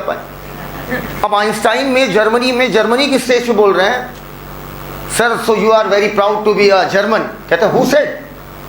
मुझे बिल्कुल जर्मन होने का कोई घमंड नहीं। और घमंड किस बात का? ये जर्मनी क्या है? मैं अर्थ से बिलोंग करता हूँ, मुझे जर्मनी से किसी प्रकार का कोई प्यार नहीं है। जर्मनी में खड़े होकर जर्मनी के खिलाफ बोलना, और वो भी हिटलर जैसा तानाशाह, तो भाई तुम हटेला हो। सीधी सी बात कह रहा ये बाउंड्रीज तो मेरे बाप दादाओं ने खींच दी, ठीक है, तो वो चूतियाँ हैं तो उनका चूतियापन मैं भी फॉलो करूँ? कह रही ये कहाँ से लॉजिक बनता है? बड़ी बात है कि नहीं बड़ी बात है? लेकिन इस लेवल पे हम लोग सोच ही नहीं पा रहे हैं, इस लेवल पे हम सोच ही नहीं सकते। अभी कहीं इंडिया साले आता अंदर से, नहीं समझे? आइंस्टीन को नहीं आता था, आइंस्टीन कहता था what Germany, nothing is Germany. उसको इसराइल एक गरीब देश, इसराइल का राष्ट्रपति बनने को ऑफर किया। राष्ट्रपति यार वो इसराइल का, कि आइए प्लीज आप बन जाओ, डायरेक्ट सीट ऑफर थी। कह रहा मैं कैसे कर पाऊंगा, मुझे साइंस आती है, पॉलिटिक्स थोड़ी आती है, और साइंस के क्वेश्चन पॉलिटिक्स में नहीं लगते। उसने मना कर दिया। तो इसको बोलते हैं कैसे लोग? हटेला लोग। कैसे बेटा? क्या इतना हटेला कोई बनना चाहेगा? कौन कौन आइंस्टाइन बनना चाहता है? थोड़ा उसकी पर्सनल लाइफ रीड कर लेना, कभी नहीं बनना चाहोगे। तो अब कहते हैं कि जिस प्रकार देशों की कोई बाउंड्री नहीं डिसाइडेड है, हाँ डिसाइडेड है कि यहां से ये शुरू, यहां से ये शुरू, उसी प्रकार कोई इंटरफेस नहीं होता, कोई जीवन नहीं होता, कोई एस नहीं होती, कोई G2 नहीं होती, कोई प्रो मेटा एना टीलो ये सब कुछ नहीं होता। ऐसा नहीं होता है कि प्रोफेस शुरू हुई तो सेल के ऊपर लिखेगा प्रोफेस। ये तो घटना लगातार चलती है, कंसिस्टेंटली चलती है भाई, प्रोग्रेसिव है, एक के बाद एक, एक के बाद एक, एक के बाद एक, एक के बाद एक, प्रो के बाद मेटा, मेटा के बाद एना, एना के बाद टीलो। अब ये तुम डिसाइड करो कि कहां पे प्रो खत्म और कहां पर मेटा शुरू। तो हमने कुछ घटनाओं को पकड़ लिया कि ये घटना घटी तो प्रो खत्म और मेटा शुरू, ये घटना घटी तो मेटा खत्म एना शुरू, ये घटी तो एना खत्म टीलो शुरू। तो हमने घटनाओं के आधार पर इसे बांट दिया। कोई क्लियर कट लाइन थोड़ी कि प्रो खत्म मेटा शुरू, ये तो फालतू की बात हो जाएगी यार। नेचर थोड़ी लिखता है प्रोफेज, ये तो आपने कह दिया कि न्यूक्लियर मेम्ब्रेन टूटना शुरू मतलब प्रोफेज चल रही है। पूरी फटी न्यूक्लियर मेम्ब्रेन तो प्रोफेज खत्म मेटा शुरू। ये किसने बताया? आपने।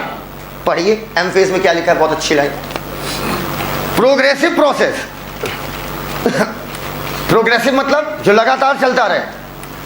No clear cut line can be drawn, कोई आप क्लियर कट लाइन नहीं खींच सकते हैं प्रो मेटा एना और टीलो के बीच में, कोई क्लियर कट लाइन नहीं खींच सकते हैं। क्लियर है वाली बात? अब आइए बेटा ऊपर ऊपर, पहले बताओ सेंट्रियोल डबल कब हुए थे? एस में। लेकिन सेंट्रियोल अपोजिट पोल पर कब गए थे? प्रो में। बोलो सेंट्रियोल डुप्लीकेशन एस फेज, और डबल होना, डबल होना, डबल होना एस में, और अपोजिट पोल पे जाना प्रो पे। पक्का? न्यूक्लियर मेम्ब्रेन फटना चालू मतलब प्रोफेज चालू, न्यूक्लियर मेम्ब्रेन पूरी फटी मतलब मेटाफेज चालू। पक्का? बोलते नहीं हो यार। अब सुनो, प्रोफेज में जो धागा था, सारे धागे उलझे हुए थे ना आपस में, अब धागा कंडेंस होना चालू। तो बताओ क्रोमैटिन थ्रेड छोटे होने लगेंगे और मोटे होने लगेंगे। अब धागा रस्सी बनने लगेगा, रस्सी आपस में उलझेगी कि धागा? क्या धागा आपस में उलझेगा कि रस्सी? तो अगर धागा कंडेंस होकर रस्सा बना रहा है तो सीधी सी बात है क्रोमोसोम अब सुलझ रहे हैं ना कि उलझ रहे हैं। कितने लोग मेरी ये बात नहीं समझ पाए? सिर्फ आप और अच्छा हाँ ठीक। सुनो, अगर पहले बताओ इंटरफेस में क्रोमोसोम था कि क्रोमैटिन थ्रेड था? Chromatin thread. लेकिन अब आप इसको क्या कर रहे हो? कंडेंस। जब आप कंडेंस करोगे तो क्रोमोसोम छोटे और मोटे हो जाएंगे। जब छोटे होने लगेंगे और मोटे होने लगेंगे तो अब सारे धागे आपस में अलग होने लगेंगे। क्यों अलग होने लगेंगे? सीधी बात है कि मोटे मोटे रस्से ले लो, उन्हें उलझाना मुश्किल है। बोलो यार। लेकिन धागे आपस में से कर दो, उलझ जाते हैं। तो जब तक क्रोमैटिन थ्रेड था ये सब उलझा था। क्लियर है? जब तक क्रोमेटिन थ्रेड था ये सब क्या था, उलझा था। लेकिन जैसे ही ये कंडेंस होकर बोलो बोलो बोलो, कंडेंस होकर छोटे और मोटे होने लगे, तो अब क्रोमोसोम आपस में क्या होने लगे, अलग। एकदम क्लियर है वाली बात। ये सेंट्रियोल कहाँ गए, खड़े हो, सीट पे खड़े हो। एक उस पोल पे गया है, एक इस पोल पे गया है, इधर सेंट्रियोल बने हैं, कुर्ता पजामा, बस दुपट्टे की जरूरत है।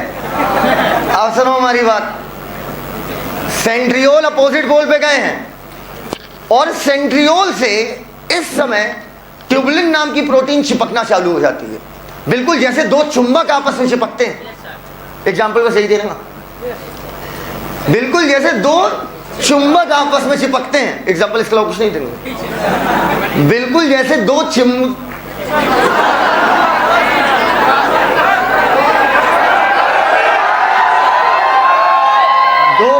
अरे मुंह से चिमनी निकल रहा था ना, जैसे दो मैग्नेट आपस में चिपकते हैं। समझना बेटा, समझना बेटा, समझना बेटा, गलत होगा का की जगह कुछ आ जाएगा। जैसे दो मैग्नेट आपस चिपकते हैं, बिल्कुल ऐसे ही इन लोगों से ट्यूबुलिन चिपकना चालू हो गई। ट्यूबुलिन, फिर ट्यूबुलिन, फिर ट्यूबुलिन, फिर ट्यूबुलिन, फिर ट्यूबुलिन, फिर ट्यूबुलिन, चारों तरफ से ट्यूबुलिन निकल रही है। निकल रही मतलब चिपक रही है। तो देखने में बिल्कुल तारा लगते हैं। तारा, तारा कहने का मतलब सुनो तो, तारा कहने का मतलब जैसे तारों से रोशनी निकल रही होती है, वैसे सेंट्रियोल से चारों तरफ कौन चिपक गया, ट्यूबुलिन। और जो सेंट्रियोल से चारों तरफ ट्यूबुलिन चिपक गया, उससे सेंट्रियोल बिल्कुल माइक्रोस्कोप से तारा दिखेगा। कैसे, तारा, एक तारा इधर और एक तारा उधर। बोलो बेटा, एक तारा, एक तारा, बोलो बेटा। अब समझना मेरी बात। अब इस समय तुम तारा लग रहे हो, क्या लग रहे हो, हाँ। वो देखो, वो देखो, ट्यूबुलिन अगर लगातार चिपकती जाएगी, चिपकती जाएगी, तो ट्यूबुलिन चिपक चिपक के क्या बना ली, धागा। बोलो यार, इस धागे को हम स्पिंडल फाइबर कहते हैं। स्पिंडल क्यों कहते हैं भैया, ये तो हम कल बता पाएंगे, आज हम पढ़ के नहीं आए हैं। कल बताएंगे इस धागे को स्पिंडल क्यों कहते हैं। ये बताओ, ये धागा किसके चिपकने से बना है, पक्का? तुम देखने में इस समय बिल्कुल तारा लग रहे हो। आप इधर देखो, इधर इधर इधर इधर इधर। अंग्रेजी में तारा को एस्टर बोलते हैं। अंग्रेजी में तारा को एस्टर कहते हैं। अब अंग्रेजी में देखो क्या लिखा है, प्रोफेज में initiation of chromosomal condensation.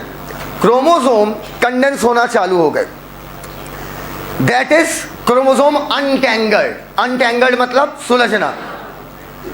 Centrosome मिला, begin to move to opposite pole. Opposite pole पे, यहां कुछ नहीं लिखा, नीचे लिखा, नीचे। Centriole move to opposite pole. ये डबल कब हुए थे ये साले? अच्छा अच्छा अच्छा, sir sir sir. Aster formation, ऐसा लगेगा सेंट्रियोल देखने में बिल्कुल कैसा है, तारा। अब एस्टर में दो चीजें हैं, एक खुद सेंट्रोसोम अपना मोटा, और इससे जुड़ी हुई माइक्रो ट्यूब्यूल। अरे भाई धागे को बोल रहा है यार। ये माइक्रो ट्यूब्यूल बना किसका है? हाँ, ये तुम्हारा लेक्चर भेजना है, भूल गए, सॉरी। हाँ, आज भेज देंगे। तो नाम क्या था, भूल गए, खुशी ना?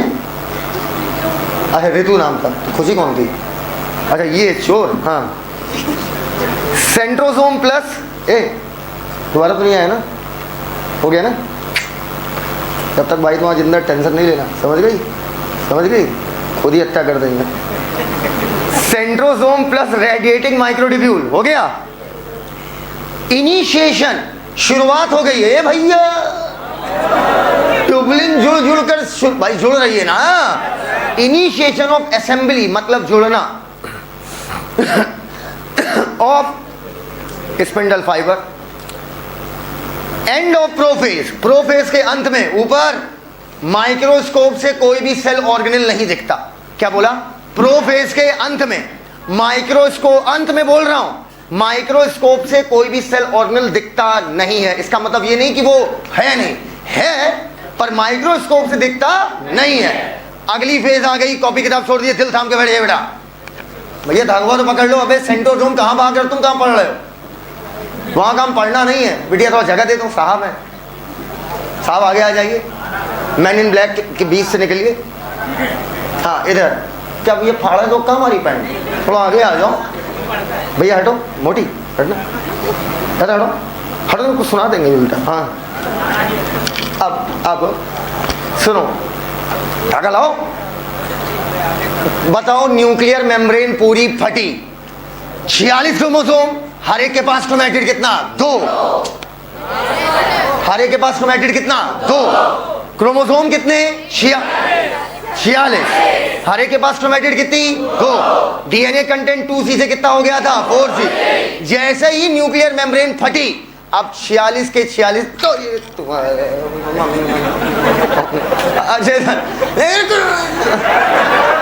46 क्रोमोसोम, समझना मेरी बात, 46 क्रोमोसोम, ठीक, 46 क्रोमोसोम। एक बार हमारे गुरुजी कह रहे थे हमसे, अभी एक हफ्ता पहले, कह रहे हैं भगवान ने देखो कैसे कैसे लोगों को इतना दिमाग दे दिया है, मतलब फ्री का खाले पा गए दिमाग। हम कहे हाँ गुरुदेव, क्या मैं तुम्हारी बात कर रहा हूँ? मैं कहा यार इतना बेइज्जती ना करो गुरुदेव। अब सुनो, नहीं ये मैंने बोला नहीं है, तो क्यों? फिर 3 बजे तक सुनते हैं जो भी मुंह से निकल रहा था। तो अब 46 के 46 क्रोमोसोम जो एक मेम्ब्रेन में थे, वो मेम्ब्रेन फट गई, अब ये खुलेआम साइटोप्लाज्म में छोटे सांड की तरह घूम रहे हैं, कोई उधर कोई उधर कोई उधर कोई उधर। अरे और क्या, पानी है तो पानी में तैरते हो तो कहीं भी जाएंगे ना यार। 46 क्रोमोसोम इस समय टहल रहे चारों तरफ। अब टहरत टहरत, क्या बेटा? टहरत टहरत हुआ क्या, उधर से एक चुल्ला आया और मेरे काइनेटो उधर से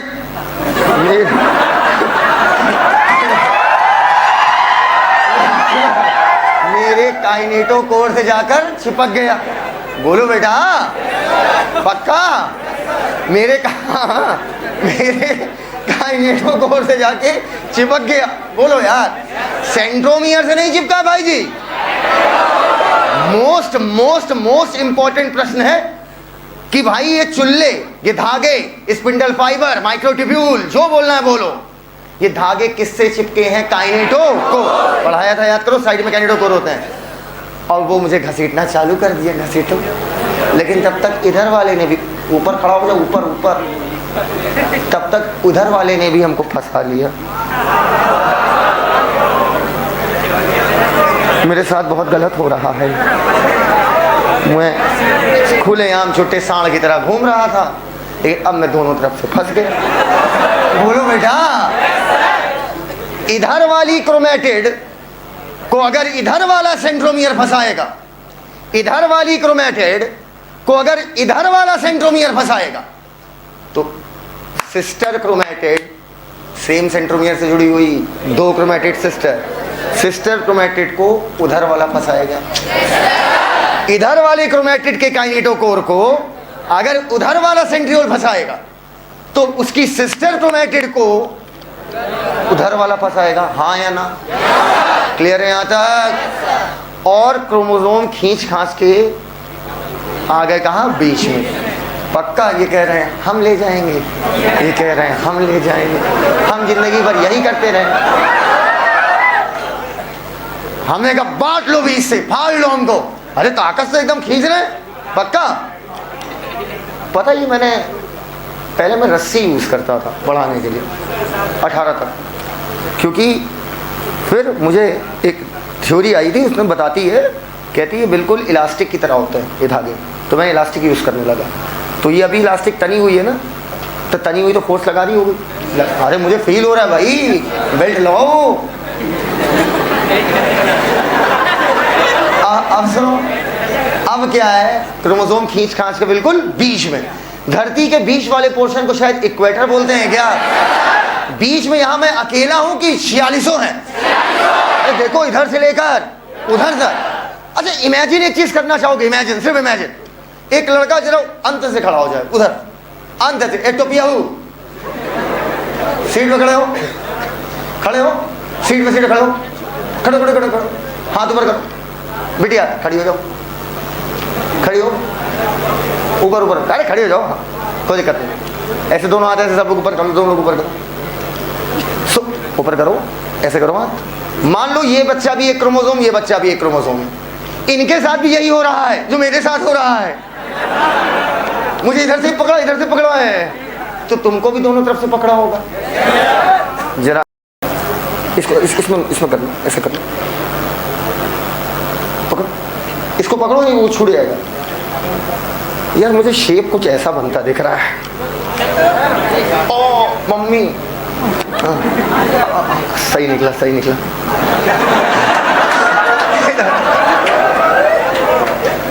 उधर से धागा इधर गया, इधर से धागा इधर गया। पहले ये फील कर ले रहा हूं, ऐसे गया, ऐसे ऐसे, कुछ ऐसा इधर भी हो रहा हो। इधर से धागा इधर गया और इधर से धागा इधर गया। शेप देखो कुछ ऐसा बन रहा है।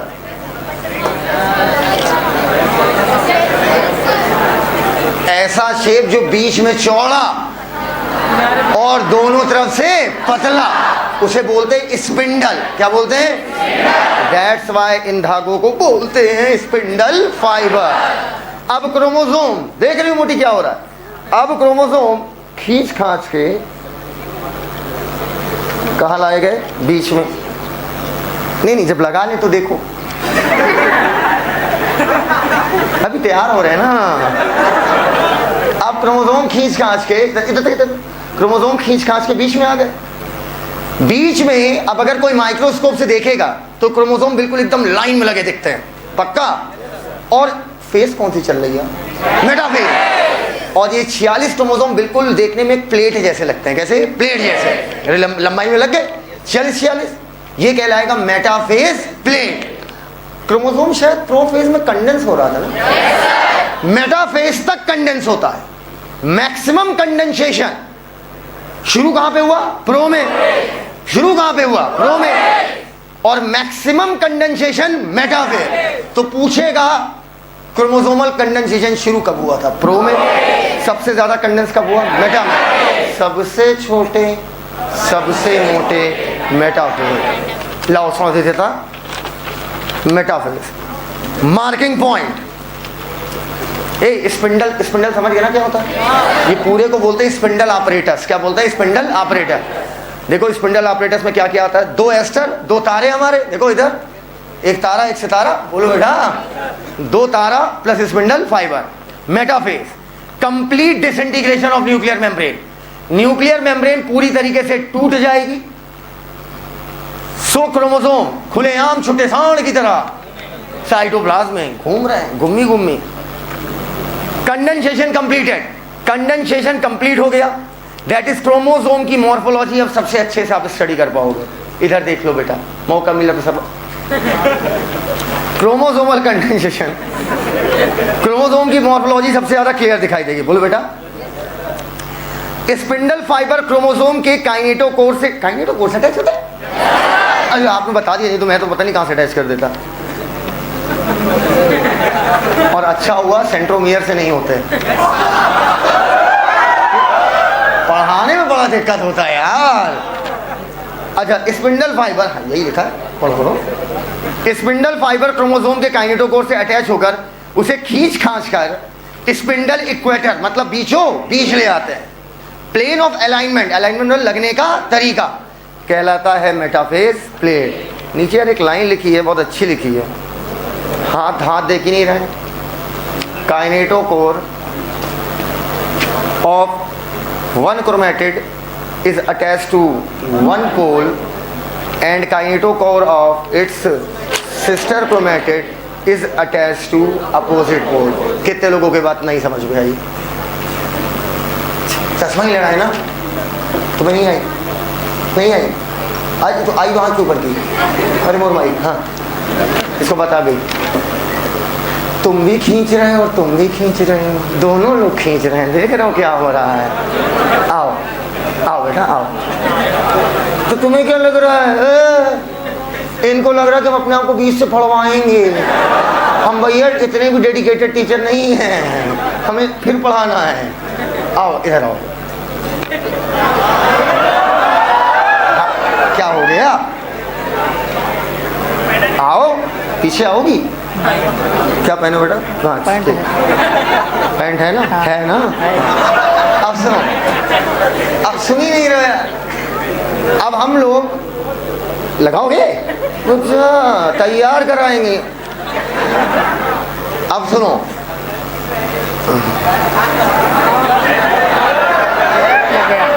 एक हाथ ऊपर करो। अब हम लोग एक ही क्रोमोसोम है। अरे यार, ये पूरा कमरा जो है कमरा एक है का सेंट्रोमियर है, और हम दोनों की सिस्टर क्रोमेटिड है। बोलो यार, नहीं समझ पाए? अबे क्या हम 20 भरवाएंगे हम? अब सुनो, अब क्या है, हम दोनों की सिस्टर क्रोमेटिड। बोलो यार, ठीक, दोनों लोग खींच रहे हैं, दर्द हो रहा है। भाई खींचेंगे तो दर्द होगा कि नहीं होगा? होगा। अब एकाएक, बहुत आराम, बहुत इंपॉर्टेंट लाइन है, 46 क्रोमोसोम है भाई साहब।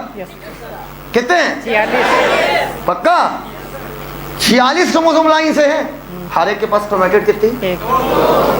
2। हर एक के पास क्रोमेटिड 2 नहीं देंगे। सुनो, हम क्या कहें, सुनो तो मेरे साथ तेज बुलंद आवाज में बोलिए, 46 क्रोमोसोम, प्रत्येक के पास 2 क्रोमेटिड, डीएनए का वजन 4C, एक साथ एक समय पे पार्ट। 46 क्रोमोसोम, प्रत्येक के पास 2 क्रोमेटिड। अब 46 क्रोमोसोम अभी भी, लेकिन प्रत्येक के पास क्रोमेटिड कितनी? A। लेकिन 46 इधर और 46 उधर। नहीं समझ पाए? अरे जब 20 से फटोगे, जब 20 से फटोगे तो बेटा अब सेंट्रोमियर अलग अलग हो गया ना यार। इनका अलग, हमारा हाँ, हमारा अलग। पक्का 46 क्रोमोसोम इधर, पक्का 46 क्रोमोसोम इधर, प्रत्येक के पास क्रोमेटिड। डीएनए कंटेंट कितना था उस समय? 4C, 2C इधर, 2C उधर। जैसे ही फटे, एनाफेज चालू। ये एनाफेज की पहचान है, फटिंग मतलब एनाफेज चालू। पक्का। अब एक बात बताओ, अगर कोई मुझको कमर से पकड़ के खींचे, हाँ नहीं मैं तो खींच जाऊंगा, मुझे कोई दिक्कत नहीं। इधर कोई मुझे कमर से पकड़ के खींचेगा तो कमरिया आगे आगे और क्रोमेटिड पीछे पीछे। अरे कमर आगे जाएगी और क्रोमेटिड किधर जाएगा? पीछे। बहुत सरलता से सिखा रहे हैं, समझ गए ना मेरी बात? तो लीड कौन कर रहा, आगे कौन होगा? कमरिया आगे आगे और क्रोमेटिड पीछे पीछे। कमरिया आगे आगे, क्रोमेटिड पीछे पीछे। अब बेटा कमर आगे, क्रोमेटिड पीछे।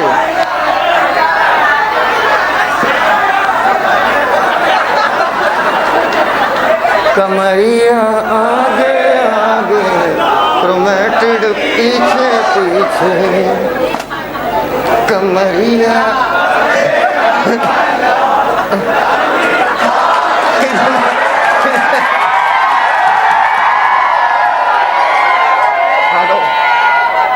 हटाओ इसे, हटाओ। हो गया। अब क्रोमोसोम 46 क्रोमोसोम, प्रत्येक के पास एक क्रोमेटिड। 46 क्रोमोसोम। भाई धीरे धीरे आएगा ना, चोट नहीं लग जाएगा? बताओ अनु। हाँ अनु का नाम किसने रखा बेटा? अनु, खत्म।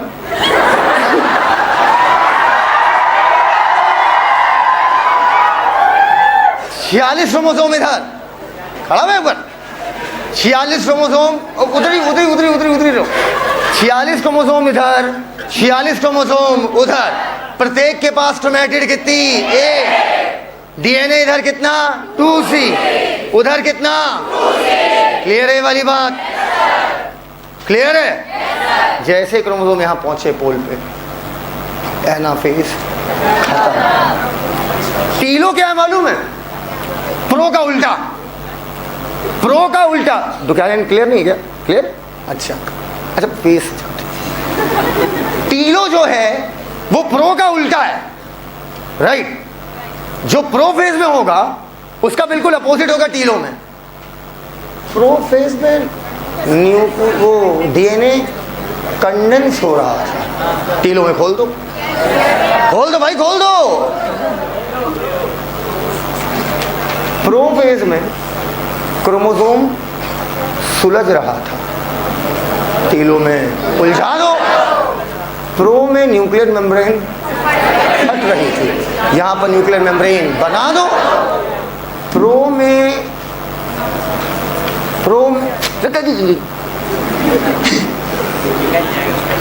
में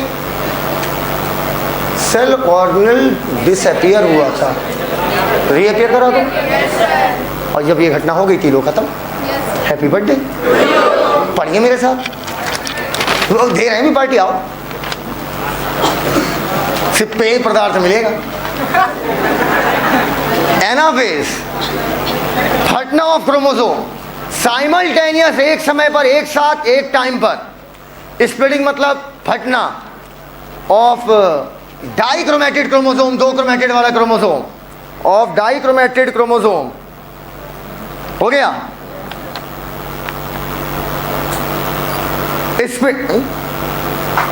हाँ, chromatid move to opposite pole, centromere leading, कमरिया आगे आगे, बस। आर्म क्या हो जाएगी? ट्रेलिंग, ट्रेल मतलब पीछे। आखिरी आ रहा टीलोफेज, मार्किंग पॉइंट, कैसे पहचानोगे टीलोफेज आ गई? Chromosome reach to their respective pole, respective मतलब इज्जत भरे, अपने अपने। कोई भी सिस्टर क्रोमेटिड एक साथ एक तरफ नहीं जाएगी, सारी बहनें अलग अलग रहेंगी। सर लेकिन सिस्टर क्रोमेटिड तो एक दूसरे की फोटोकॉपी होती है, कैरेक्टर छोड़िए साहब, ट्रेड सेम होगा। इसका मतलब एग्जैक्ट जैसी ये सेल है वैसी एग्जैक्ट वो सेल है। कहते लोग मेरी ये बात समझ गए, दस्तक दें ऐसे करके, बाबा हाथ दीजिए, हाथ दीजिए, हाथ दीजिए कर, हाथ दीजिए कर, मुंह सड़ा है, हाथ दीजिए कर। क्रोमोसोम खुलना चालू, डीकंडेंसेशन, अर्थात क्रोमोसोम अब अलग अलग दिखेंगे या उलझे हुए? उलझे हुए। नॉन डिस्क्रीट मतलब अलग अलग ना दिखना, अब उलझ जाएंगे ना। खदीजा, कैसे कैसे नाम रखे गए। Cell organelle reform, cell organelle पुनः बन जाएंगे, न्यूक्लियर इनवेलप बन जाएगी। दो न्यूक्लियस तैयार है, बधाई हो। दो न्यूक्लियस तैयार है, बधाई हो। अब इधर सुनिएगा मेरी बात, इधर, अरे उधर देखो, पहले उधर देखो, मैं कैमरा दिखाऊं, उधर देखो क्या हुआ। अरे बेवकूफ, उधर देखो, यहाँ हम लोग बातें कर रहे हैं, उधर पता वो वहाँ पर रुको तो, इधर जो है, इधर हम लोग अगर इधर हम लोग बातें कर रहे हैं, उधर देखो तो वो साइटोकाइनेसिस चालू, वो पिलर, अरे वो उधर से भी देखो अंदर आ रही है, दोनों तरफ से दीवार क्या आ रही है भैया। आप सुनो हमारी बात, साइटोकाइनेसिस चालू करते हैं, 46 क्रोमोसोम इधर, 46 क्रोमोसोम उधर, हर एक के पास क्रोमेटिड थी एक, क्या कोई भी तो सिस्टर क्रोमेटिड एक तरफ गई? हाँ, तो इतनी शिद्दत से बात है, अब भी कर जाती है, पढ़ते भी होंगे सर,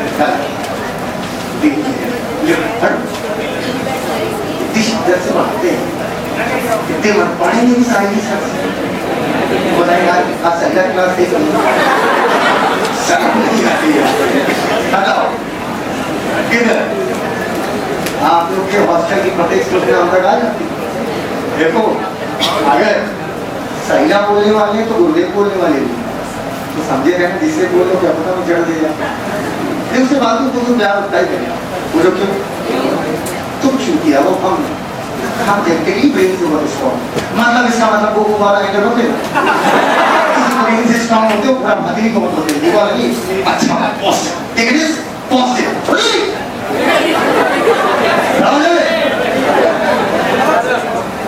याद करिए एक प्रोटीन है नाम का उसका एक्टिन और एक है बोलो ना ये क्या है ये अबे मैंने भी कहा मैं उल्टा कर ले मारो से फिट करो प्लाज्मा मेम्ब्रेन खींची चाहिए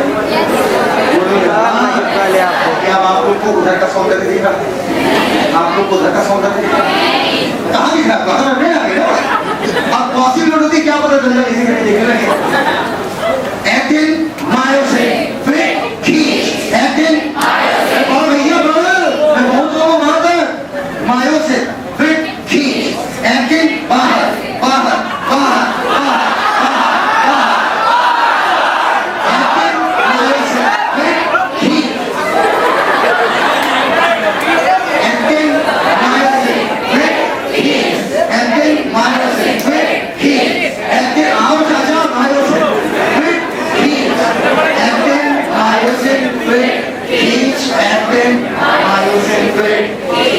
क्या इधर का सौंदर्य उधर दिख रहा अब उधर का सौंदर्य इधर दिख रहा चलो है इसको बोलो सुना बेटा दो से बंदी दो से बंदी 46 इधर 46 उधर प्रत्येक की बात समझ लीजिए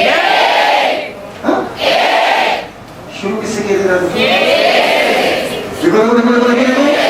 क्या यहाँ तक एकदम क्लियर हो गई है अब फाइनल शॉट देखिए बिल्कुल स्पीड में कितने की सेंट्रल इलेक्ट्रोड है अपनी पोजीशन वापस ले माइक को हां नहीं और कुछ आते मैग्नेट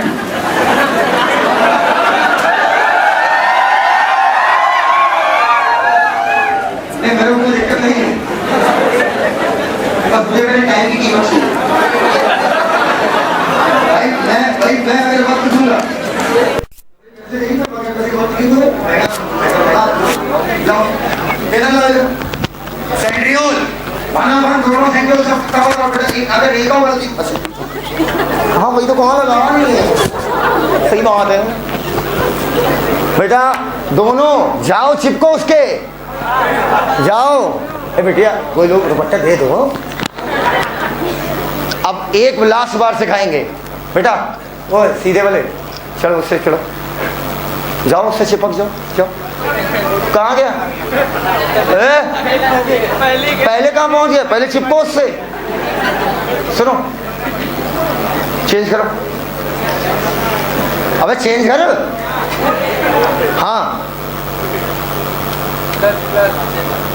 एक गोला बनाओ बीच में नहीं किनारे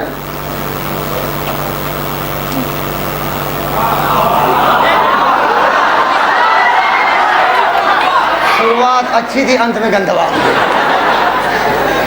उसमें लिखो 46 हाँ हाँ 46 अब उससे 2 सेल बनाओ ऐसे निकालो एरो कि टूट के 2 सेल बन गए तुम कुछ भी हो टीचर तो नहीं बन पाओ कभी गोला गोला गोला हाँ बहुत से 46 को गोले में ले लो गोले में ले लो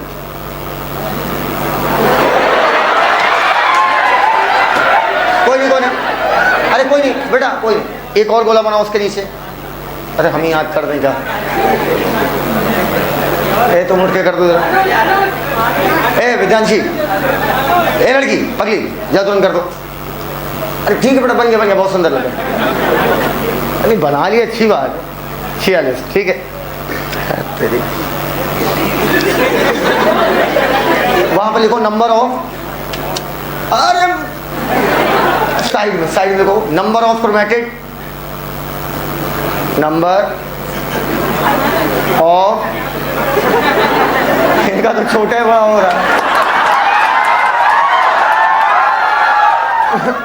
नंबर ऑफ क्रोमेटिड ध्यान रखना लड़की है number of chromatid -1 DNA content 2C DNA content 2C number of chromosome 46 exact ऐसी सेल बनानी है एग्जैक्ट ऐसी सेल बनानी है अरे मुस्कुरा रही हो जिसमें डीएनए कंटेंट क्या हो 2C हो नंबर ऑफ क्रोमोसोम 46 हो और नंबर ऑफ क्रोमेटिड 1 हो पर क्रोमोसोम। कर लिया इस तरीके लेके टीचर तो नहीं बनोगी, पर बच्चे बहुत पढ़ेंगे।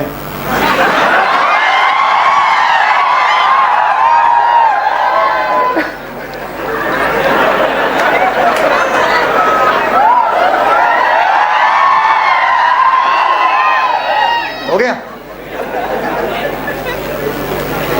फाइनल शॉट दे रहे हैं, बिल्कुल बुलंद रहना। बोलो सेल साइकिल की इंटरफेस की जीवन। एक हाथ की दो हाथ।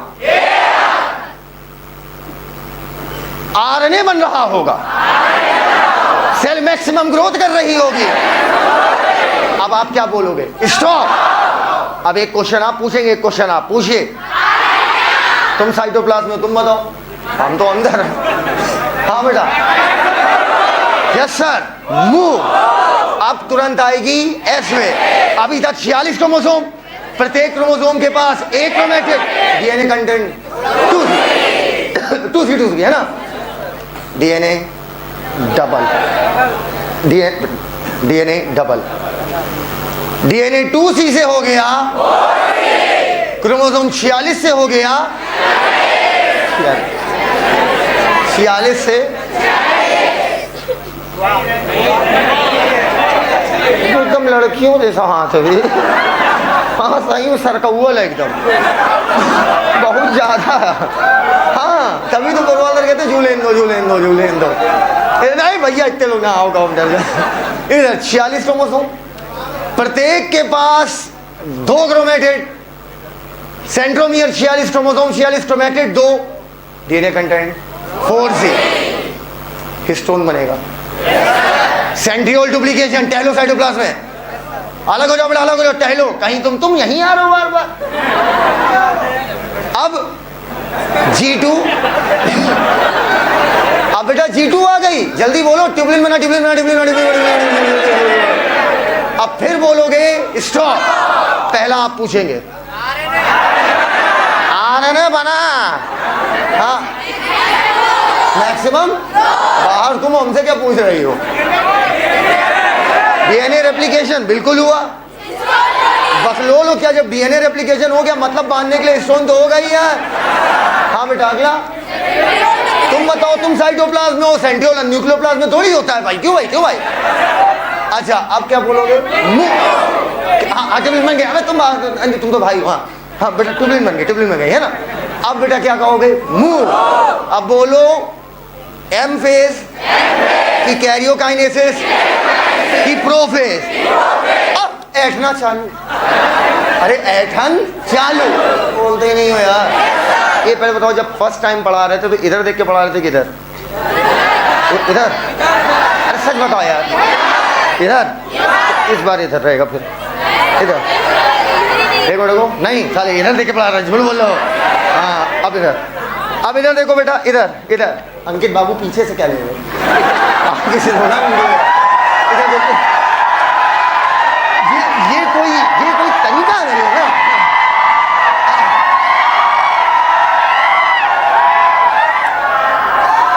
प्रोफेज में तुरंत ऐठन क्या हो जाएगी? चालू।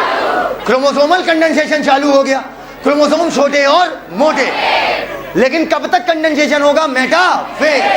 बोलते ही नहीं हो यार, बोलो। मेटाफेज तक मैक्सिमम कंडेंसेशन। क्रोमोसोम सबसे छोटे सबसे मोटे। सबसे ज्यादा क्लियर क्रोमोसोम कब दिखेगा? मेटाफेज। देखेंगे ऐठन चालू हुआ, न्यूक्लियर मेम्ब्रेन फट रही है। Centriole move to opposite pole. तुम डुप्लीकेट कब हुए थे? एस फेज में। अब सेंट्रियोल अपोजिट पोल पे जा रहा है। क्रोमोसोम छोटे और मोटे। पहुंचो यार, हम सच में अभी रुपट्टा माँ बाली वाली सब मंगा देंगे बेटा। ये देखो तो सितारे की तरह चमक रहा है। इससे क्या जुड़ा हुआ है?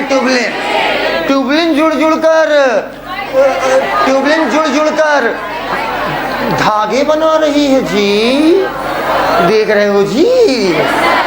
अब बेटा इसको पकड़ लो मोटी। हाँ तुम मोटी नहीं, तुम लंबू। अब न्यूक्लियर मेम्ब्रेन पूरी फट गई, क्रोमोसोम खुले यहाँ छोटे सांड की तरह घूम रहे हैं, पक्का। और जब घूम रहे होंगे तभी मैं फंसाऊं किसी चीज से क्या? क्रोमोसोम खुले आम छुट्टे सांड की तरह घूम रहे होंगे, तभी एक चुल्ला आएगा इधर से, आगे आ जाओ, और उधर तो इधर जाओ, इधर जाओ। एक चुल्ला आएगा इधर से,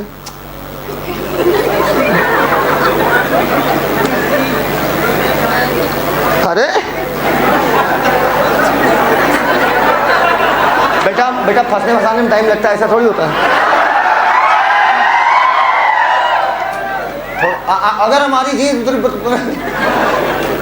एक चुल्ला इधर, और क्रोमोसोम खींच खांच के, चुप हो जाओ, पढ़ाते वक्त बोला ना करो, इधर क्रोमोसोम खींच खांच के किधर आ गए? बीच में मेटाफेज प्लेट या इक्वेटोरियल प्लेट। अगर मेरी एक क्रोमेटिड इधर के सेंट्रियोल से जुड़ी है तो उसकी सिस्टर क्रोमेटिड अपोजिट पोल से, एक काइनेटोकोर से जुड़ेंगे या सेंट्रोसोम से? काइनेटोकोर। जल्दी। तभी क्या होगा? एक टोटल क्रोमोसोम कितने हैं? 46।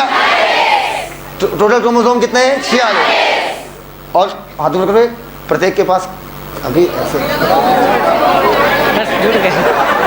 कह रहा थोड़ा सा दूर रहिए, तुम तो साले फीलिंग ले ली है, साले कितने किस्मत वाले हो तो पता नहीं।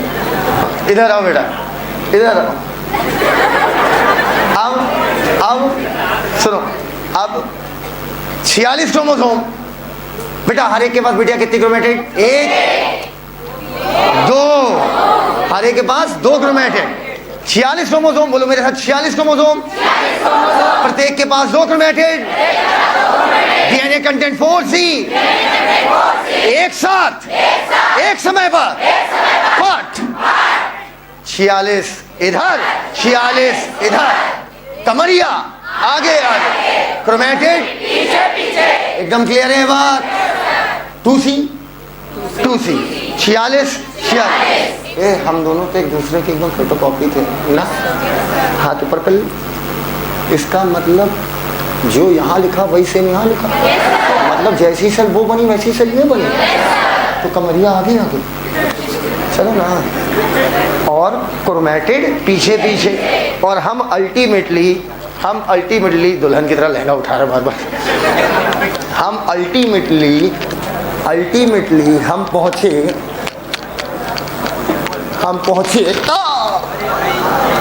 अपोजिट पोल पे। अरे मोर माई रे, बुढ़ापा आई गवाए, बहुत परेशान है भैया, के सुबह लई जाए संडासा।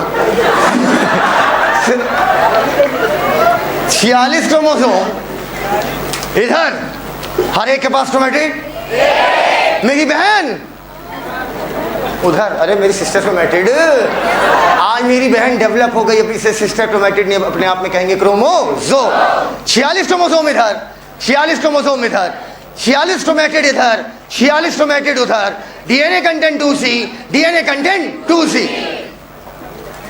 प्रो का उल्टा टी लो, न्यूक्लियर मेम्ब्रेन प्रो थे, इसमें ऐठेंगे सेल ऑर्गन, उधर डिसअपीयर, यहाँ पर रीअपीयर। बोलो भैया, अरे वो देखो, साइटोकाइनेसिस,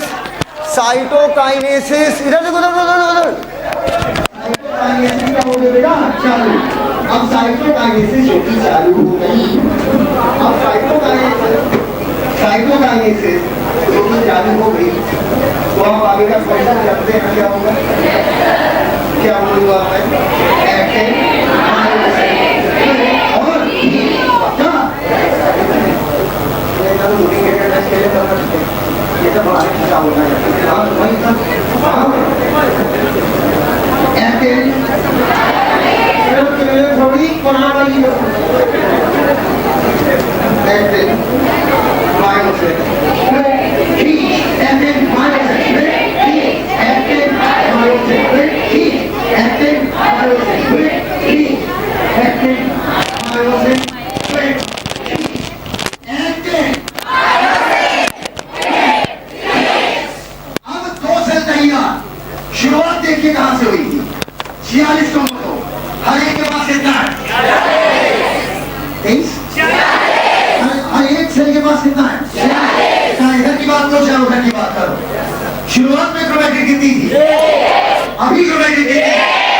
बात क्लियर है? End of mitosis, thank you.